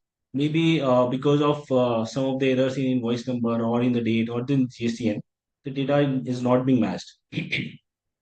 So we have got some secondary matching to it, wherein we have developed few of the criterias, and we have to give the criteria. Maybe the criterias are based on invoice number, date, or multiple combination of the variables. We will be extracting this non-match data and see. It will extract, it will compare and extract both the datas, and it will give us the best match. And for a better view, it just gives us a view like this is the data which is there in the books, and this is the data which is in the sorry, is the naming is the problem. This is in the portal data. Okay, this is the portal data. I have to rename it. Okay, so why it wasn't matched? Because of the GSTN error. Okay, so what we do next is we have the option like how do we correct in this, because from this sheet we have to calculate the ITC also, the end result. So what we actually do is we can select all these and we can manually see if these invoices are correct, the matching which has been done by the AI, is it correct or not. If you are okay with it, we just need to select it and post data. So the updated data will get posted in the books purchase set, and this will be highlighted in violet font color. So once it's once the data, for example, in the KS textile case, the data is correct, so it gives us a match result. We have got a difference segment also, wherein it will compare and give us that the invoice has been matched, but whether the GST is matched, whether the invoice number is matched, or the date is matched. If there will be any mismatch, it will give us the result of that mismatch. Okay. Similarly, for the values also, if there is a difference in the invoice value or taxable value, it will be 0. And if there is a difference, it will give us the difference amount. And see, we took this data only for the month of April. Okay. I'll just showcase you one data where we have filled up the data from April to September month. Okay. In this case, we will show you the use case wherein we will calculate the ITC also, which we have to fill in GSTR 3B. We just need to paste out the data. It will auto calculate the carry forward figures. For example, we have got certain invoices in books in the month of April, which doesn't came in the month of April, which are coming in the month of May, for example. So it will consider that and calculate the ITC also. You can wait just for a fraction of seconds and it will reconcile all the data. See, it's done. If we have to see the summary of it, see 294 invoices have already been matched. 179 invoices are there in 2B, which are still not matched. 197 invoices are in their tally, which are still not matched. maybe because of GSTN error or invoice error, or maybe something else. So we'll use the secondary matching tool, wherein we will just click on extract non-matched data. We'll see if these data are matched.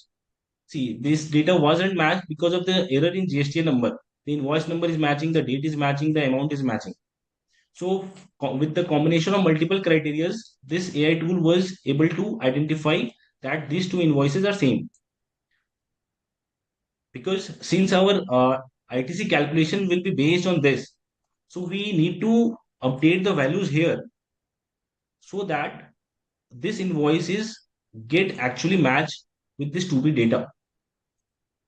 So here we'll just select this data. We'll just go through it, whether it's the same. See, we just go through it. There's error in the GST number, the invoice number, date, and taxable amount are same.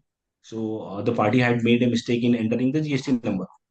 So we select 98 invoices have been selected, and we click here in the post data. What this tool does, it automatically updated the values in the books data from 2B, which was the values which were there in 2B sheet. So once, for example, the value here would have been something different, it got updated to the GSTR 2B values, and this came to be matched. If you see the summary, earlier we saw it's 179 or something was their figures, it's matched. We again will run some other criteria 2. See, again, we get some of the invoices. Maybe this time GST number is same, but there is a difference in the invoice number. See, the invoice number is not the same, but the date and the taxable value are same.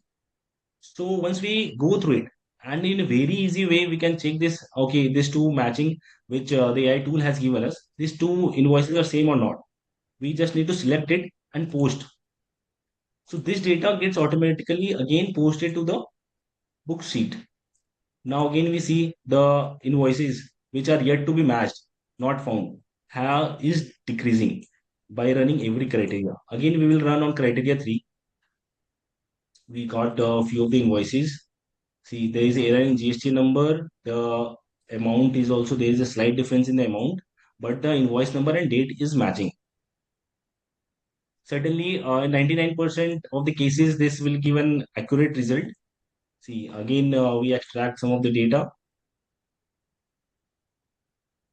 See, in the criteria file, it didn't found any value. So it's given a message that values had not been found. Do you want to move to another criteria? We move to the next, and it gives some values as per criteria 6. We have already fixed some criteria according to numbers. Here also, if you can see that there is an error in the GST number, the invoice number is also not matching, but the date and the taxable value are same. So on that basis, the AI tool was able to recognize that these two invoices are same. Here again, we select it. If we want to manually unselect, okay, this I don't want that this two are same. So we just need to uncheck it and post data. So what it does, the reconciliation work for the not found data got reduced to some extent. There are multiple criteria left by which we can see. Your time is already up, but Kirtan. Sure, I'll move, just give me 2 minutes.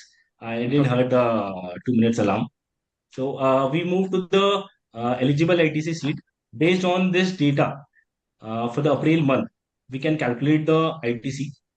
Herein, it will calculate the books books ITC, which are there in the books. It will reduce the invoices which didn't came in the portal and add up invoices of previous months which came in this month. See, we'll just calculate refresh, and it will auto calculate the ITC which we need to give in the GSTR 3P. It will just take a fraction of seconds, and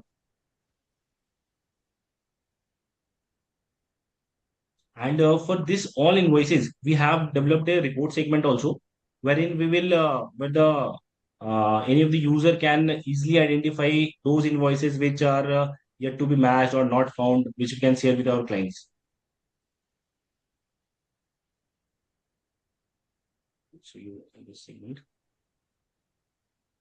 See, it is auto calculating the invoices and calculating the ITC, and it will give us the figure. See, for the April month, this will be your eligible ITC. For the month of May, these are the books ITC. This ITC has not been uploaded in the month, and this was the ITC of April month, which came in the month of May. So on the net, it will give you this ITC has to be reported in the GSTR 3B. Similarly, it will do for the notes also, and we have a small segment for the reports. I'll just sum up very quickly, wherein for all these invoices which are yet to come in the portal, we can just directly export it from here. For the all invoices which are yet not entry taken in the books, but they are in GSTR 2B, we can take a Excel report from here. And there's a segment for the duplicate entries also. If there will be any, it will be shown here. And we have got it for the difference, like those invoices which actually got matched up, but there is some difference in the invoice number, for example. So it will automatically show it up. This was the invoice number which we have entered in the books, but this 012 is there in the portal. 995, for example, 1042425 was in the books, and in the portal there is something different. Similarly, for if there is a difference in the invoice or taxable value, it will show it up here as the books data or the portal data, and the difference being shown here. So this report is being done for all those invoices which are which have been matched up with the AI tool. GST value, the invoices have been matched, but there is a slight difference in the GST value. And for the values which we updated here, like for the font size, because these were overwritten. Actually the maybe in the books it was the invoice number was 185, but it has been overwritten by 85. So we have got a segment here wherein we will show it that which figure need to be updated in the books. For example, here was 117 in the invoice number is 117 in our books, but it needs to be updated to 2 because this was done by the secondary matching tool. See, if something is not clear, I'll just show it again. See, for example, this GST number, this is in the books data 1ZR and 1ZM. This was being overwritten. So for this, we will get a report here. In books, your GST number is something wrong, but as per the portal, the GST number should be something different. We'll get a different report for this. For all these invoices, which and for the report segment, we have added this drop down, like maybe for notes we want to calculate it, and for the purchase it will do the same thing for the notes also. And we have a drop down here for the month also, if you want to calculate it for the whole month, for the whole year, or for any of the months. So this was I tried to develop it something with one of my taking help from one of my friends also. Basically it's an end-to-end solution for our reconciliation and what the figure we need to give in our GSTR 3B.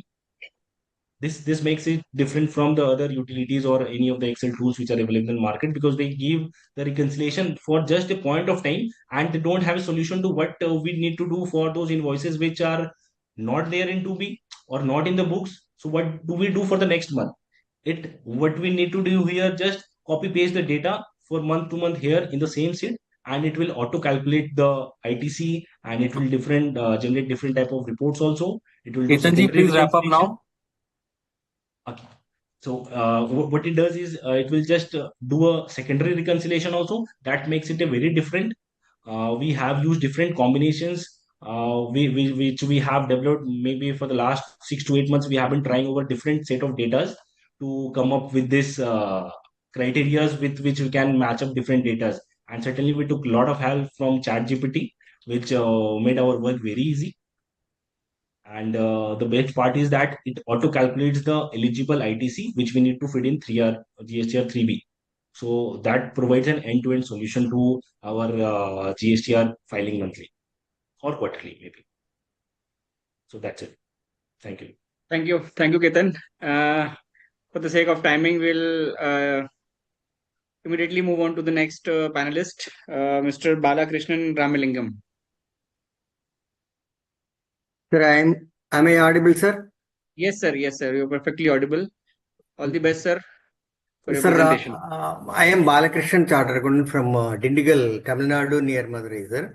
I am a very old Visual Fox Pro programmer, doing programming for my internal audit data analysis purposes. I am mainly concentrating on the internal audits only, sir. Now, this tally, if you take the tally, we have got the day book. Not my screen is visible, sir. Hello. No, sir. My screen is visible, sir. No, no, no. Oh, Your charming face is only visible. oh, charming face.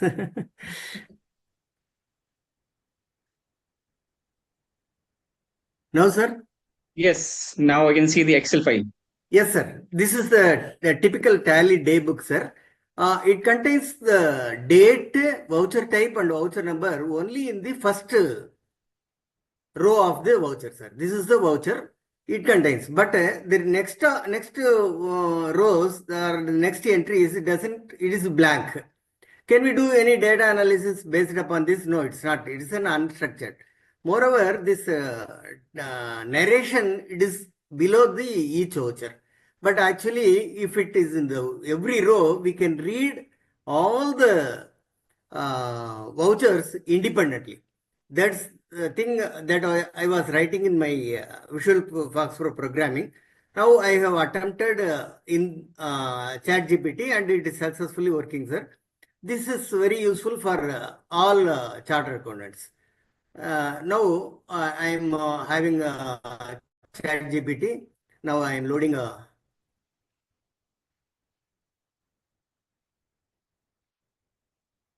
Chat-GPT is not loading.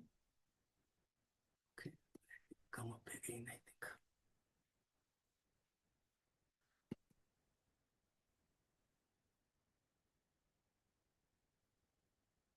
Yeah.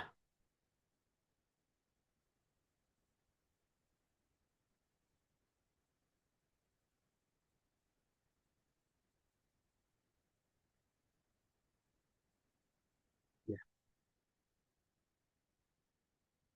Now let me upload my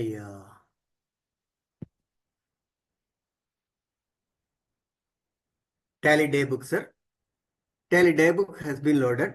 Now I would like to give the prompts to fill up the voucher number, voucher type, and date to all the entries.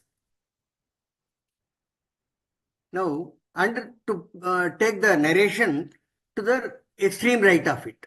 This is the prompt that I have written. I will just paste copy.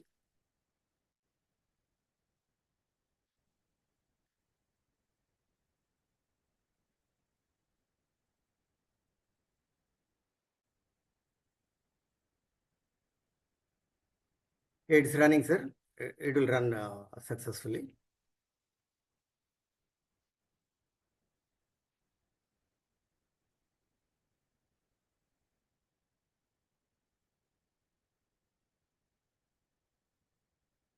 Yeah, it has run, sir. Yeah, it is given.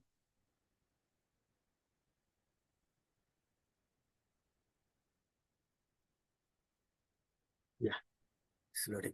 Now, sir, you can very well see the date has come in all the lines and the voucher type, voucher number has come on all the lines. Correct, sir? Then voucher number has come, voucher type also has come. You can see that the narration has been brought in the extreme right in all the vouchers. This is very useful for the typical audit. You can take filters. You just take any voucher or anything.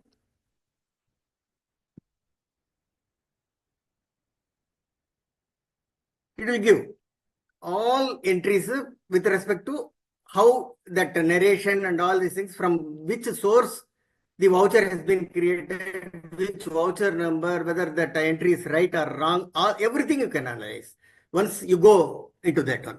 Now, let me close it and I have got some other beautiful cases on this also. Now, this in the contra entry is missing in this one, sir. Correct. Then, what I am trying to give is, in each voucher, I am going to put a contra. Then, in this top one, what I am going to fill up is, what are all the maximum highest amount that I want to identify for each accounting entry. For that, let us ask the ChatGPT to first forget about the previous.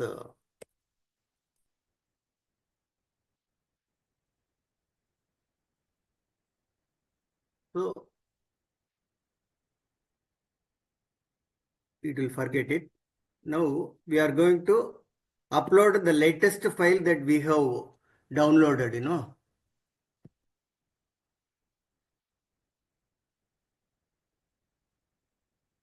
This is the thing that ChatGPT has generated.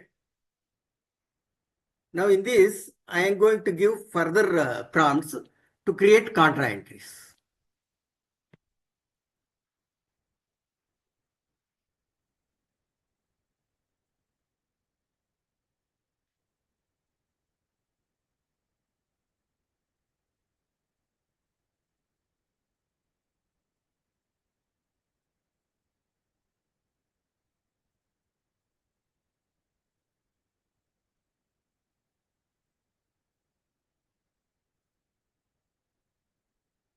It's just analyzing, sir. So in a single line, when you are looking at a single line, you can identify, suppose if it is a sales entry, which party has purchased it, where the contra has been posted. That will come very beautifully in this, sir.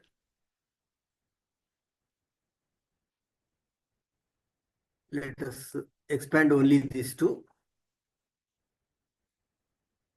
Now you can see, let us take this voucher.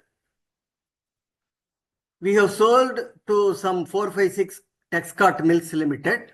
What we have sold is carton boxes sales. Now the contra entry, contra accounting has come here. For all these things, it is the maximum amount, credit amount that will appear here. So when you take this entry, you can know why this account has been debited with 32,294.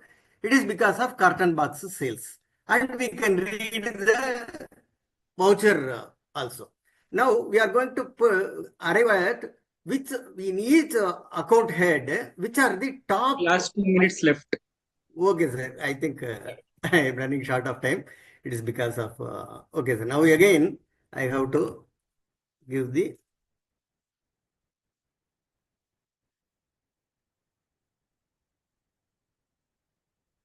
Yes, sir. Now again, I will now give it as a fresh, because when we give multiple commands at the same time, ChatGPT sometimes it's not performing that correct, sir. So that I am splitting it.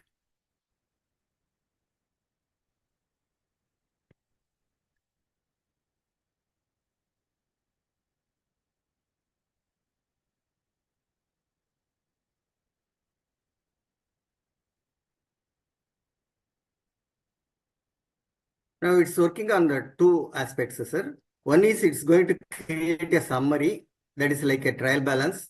And the other thing is it will give the highest amount that has been posted in each account head, that entry it will give.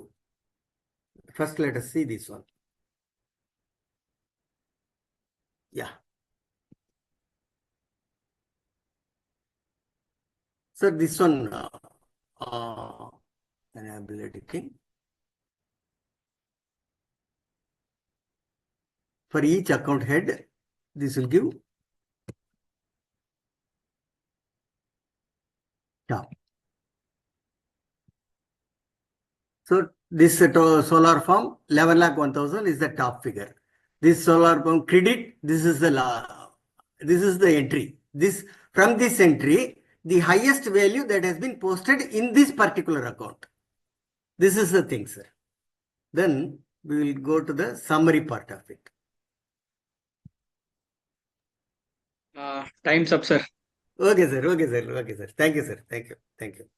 Okay, thank you. Thank you very much, sir, for your It has got a presentation. lot of other things also, sir. It can Yes, we arrive have at seen. the cash payment exceeding 10,000, cash receipts exceeding 2 lakhs, everything. If you bring the data, unstructured data in this structured data format, you can bring everything. TDS like services, fees, rent, all these things you can arrive at. Everything I have, but due to passing of time, I am Yes, doing it, sir. yes. Thank you, sir. So, Thank you. but we have seen your the list of prompts, sir.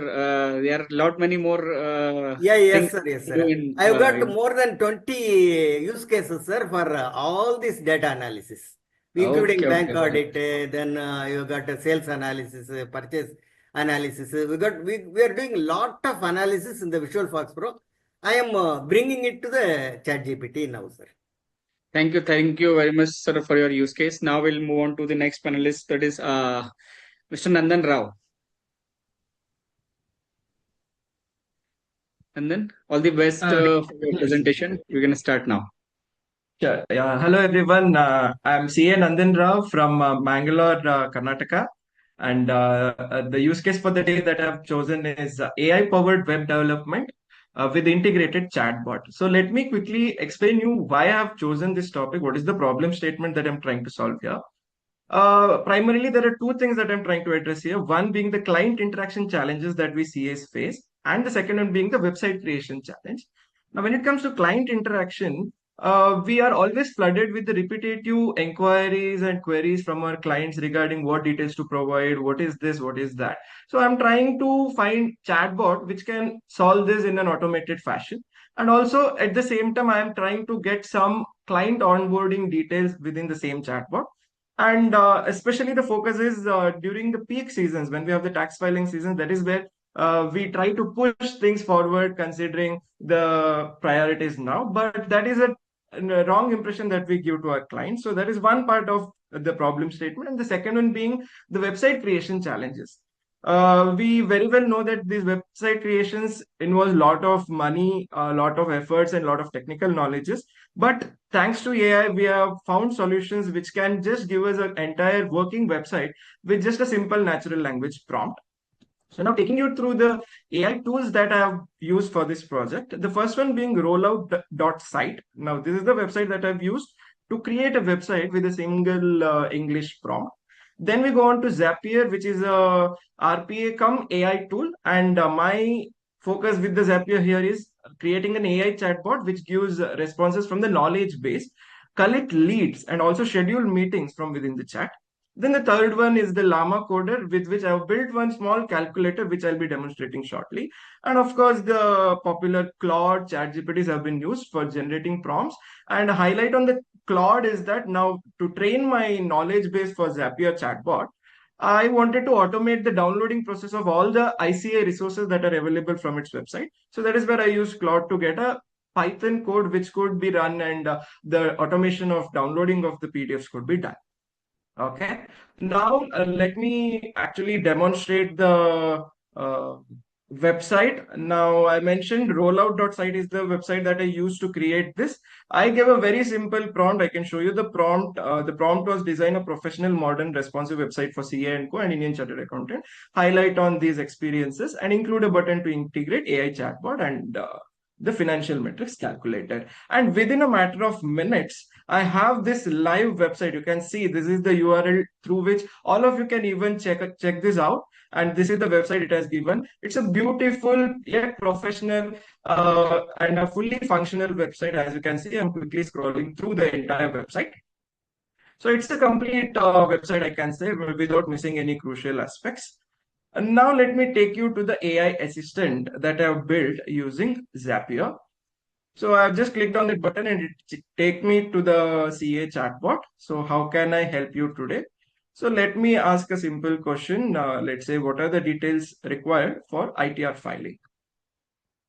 Now, as soon as I paste this, ChatGPT in a subtle way will ask me for my name, email, and phone number. I'll tell you where this will be useful. So let me just go with that and let me put in the required details.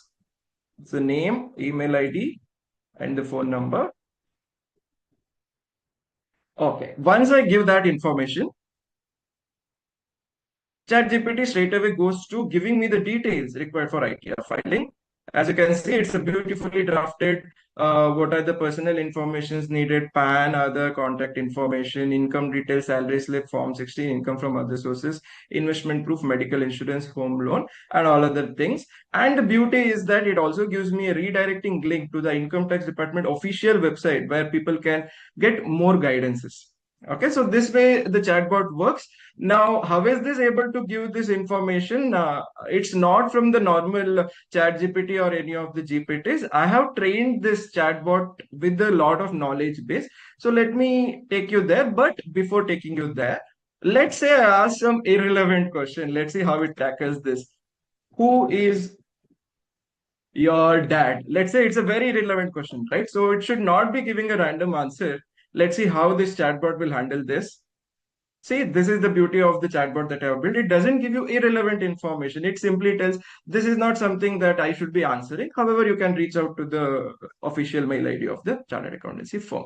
So this is on the front end. Now let me show you what happens on the back end with this chatbot.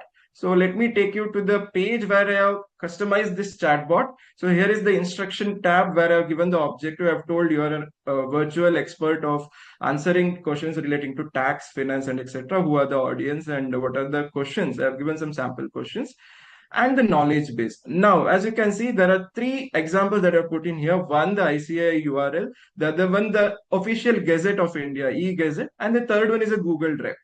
Now, as I mentioned in my presentation as well, I've used Claude through which I have downloaded 372 PDFs from the ICA resources URL with just a Python code. I've just run that Python code in the Python and I was able to download them and I simply put it into Google Drive and it's a public URL. So now this chatbot on a constant basis is going through all the PDFs that I put into this drive and that is how it's able to give the answer.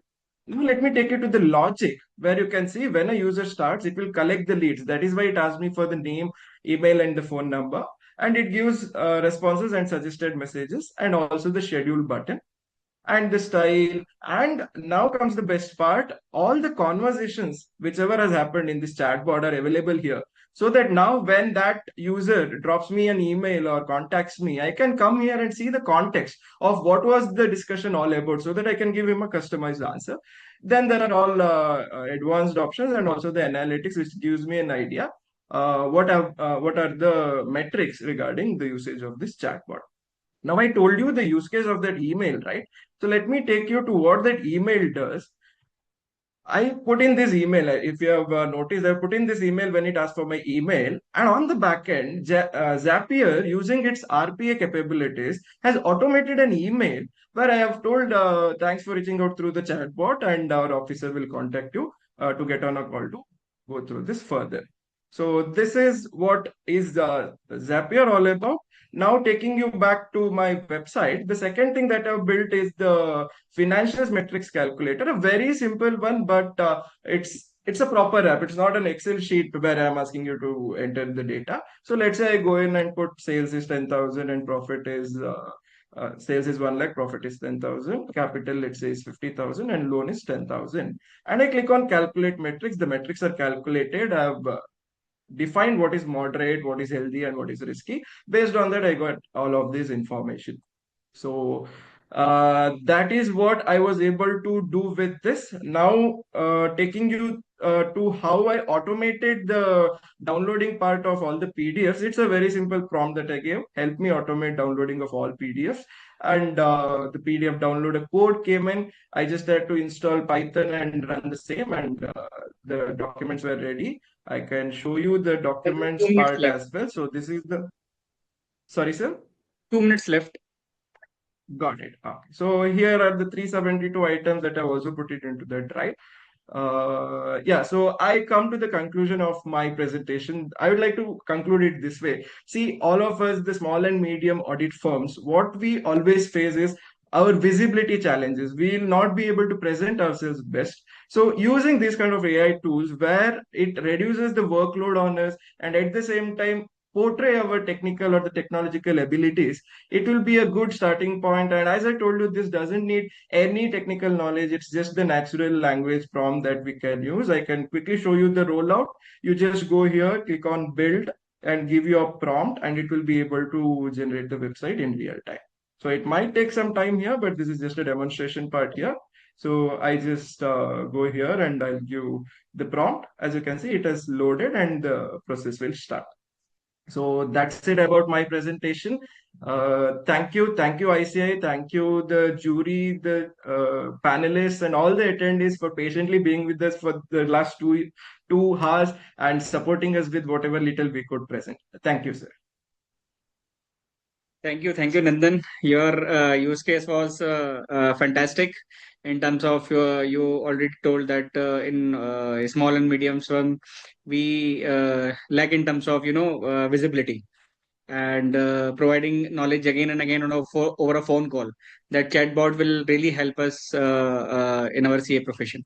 So thank you very much. I request all the viewers, audience to please vote for all the 10 panelists before leaving the session. Thank you. Over to you, Rishi sir. Thank you, Shantamji. It was a very insightful session. Before we conclude this insightful session, I have a few announcements to make. First of all, the voting lines are still open for this particular hackathon for the next 5 minutes. So all the viewers who are joined with us right now, they can vote for the panelists for the next 5 minutes on a rating of 1 to 5, 1 being the lowest, 5 being the highest. Second of all, one more important news, that AI and ICAI committee is again coming up with a faculty development program for AI experts in the month of January 2025. The dates are 4th January and 5th January to be precise. The location will be ICAI COE Hyderabad, Center of Excellence Hyderabad, timing 10 a.m. to 7 p.m. for the both days. Some important information, the FDP is free of charge. ICAI will provide accommodation and meals at ICAI COE Hyderabad, but the participants have to make travel arrangements on their own cost. The shortlisting will be done as follows. The participants or prospective FDP panelists have to fill a Google form. The link of the Google form is available on the IAI website, ai.icai.org/aifdp.php. Second, in that Google form, you have to fill all the details, and also you have to record a 120-second video, update your profile, and provide the link in the Google registration form. We will be contacting the shortlisted panelists for the FDP so that they can make the travel arrangements. And the registration deadline is 16 December 2024 till 5 p.m. The shortlisted candidates have to confirm their participation by uploading their travel tickets. Only then they will be confirmed for the FDP. Please note, we will be only contacting the shortlisted candidates and not all the candidates. The shortlisted candidates have to submit tickets as a sort of confirmation. Apart from that, we all know that ICAI has also launched a truly path-breaking GPT containing annual reports of more than 5,000 listed companies, which was launched till this Sunday on 24th.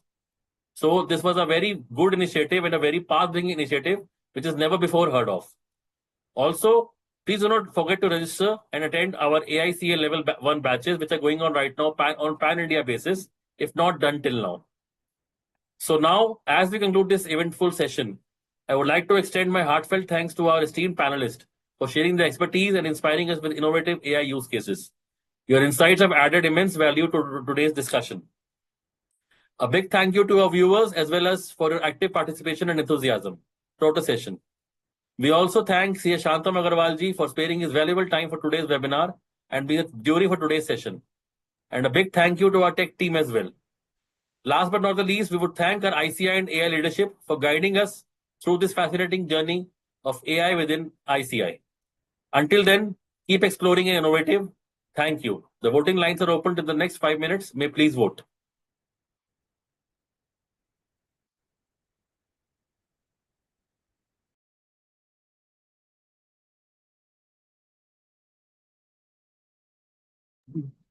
The QR code available on the screen can be used for the voting. The participants The viewers can scan this QR code and vote for their favorite contestants.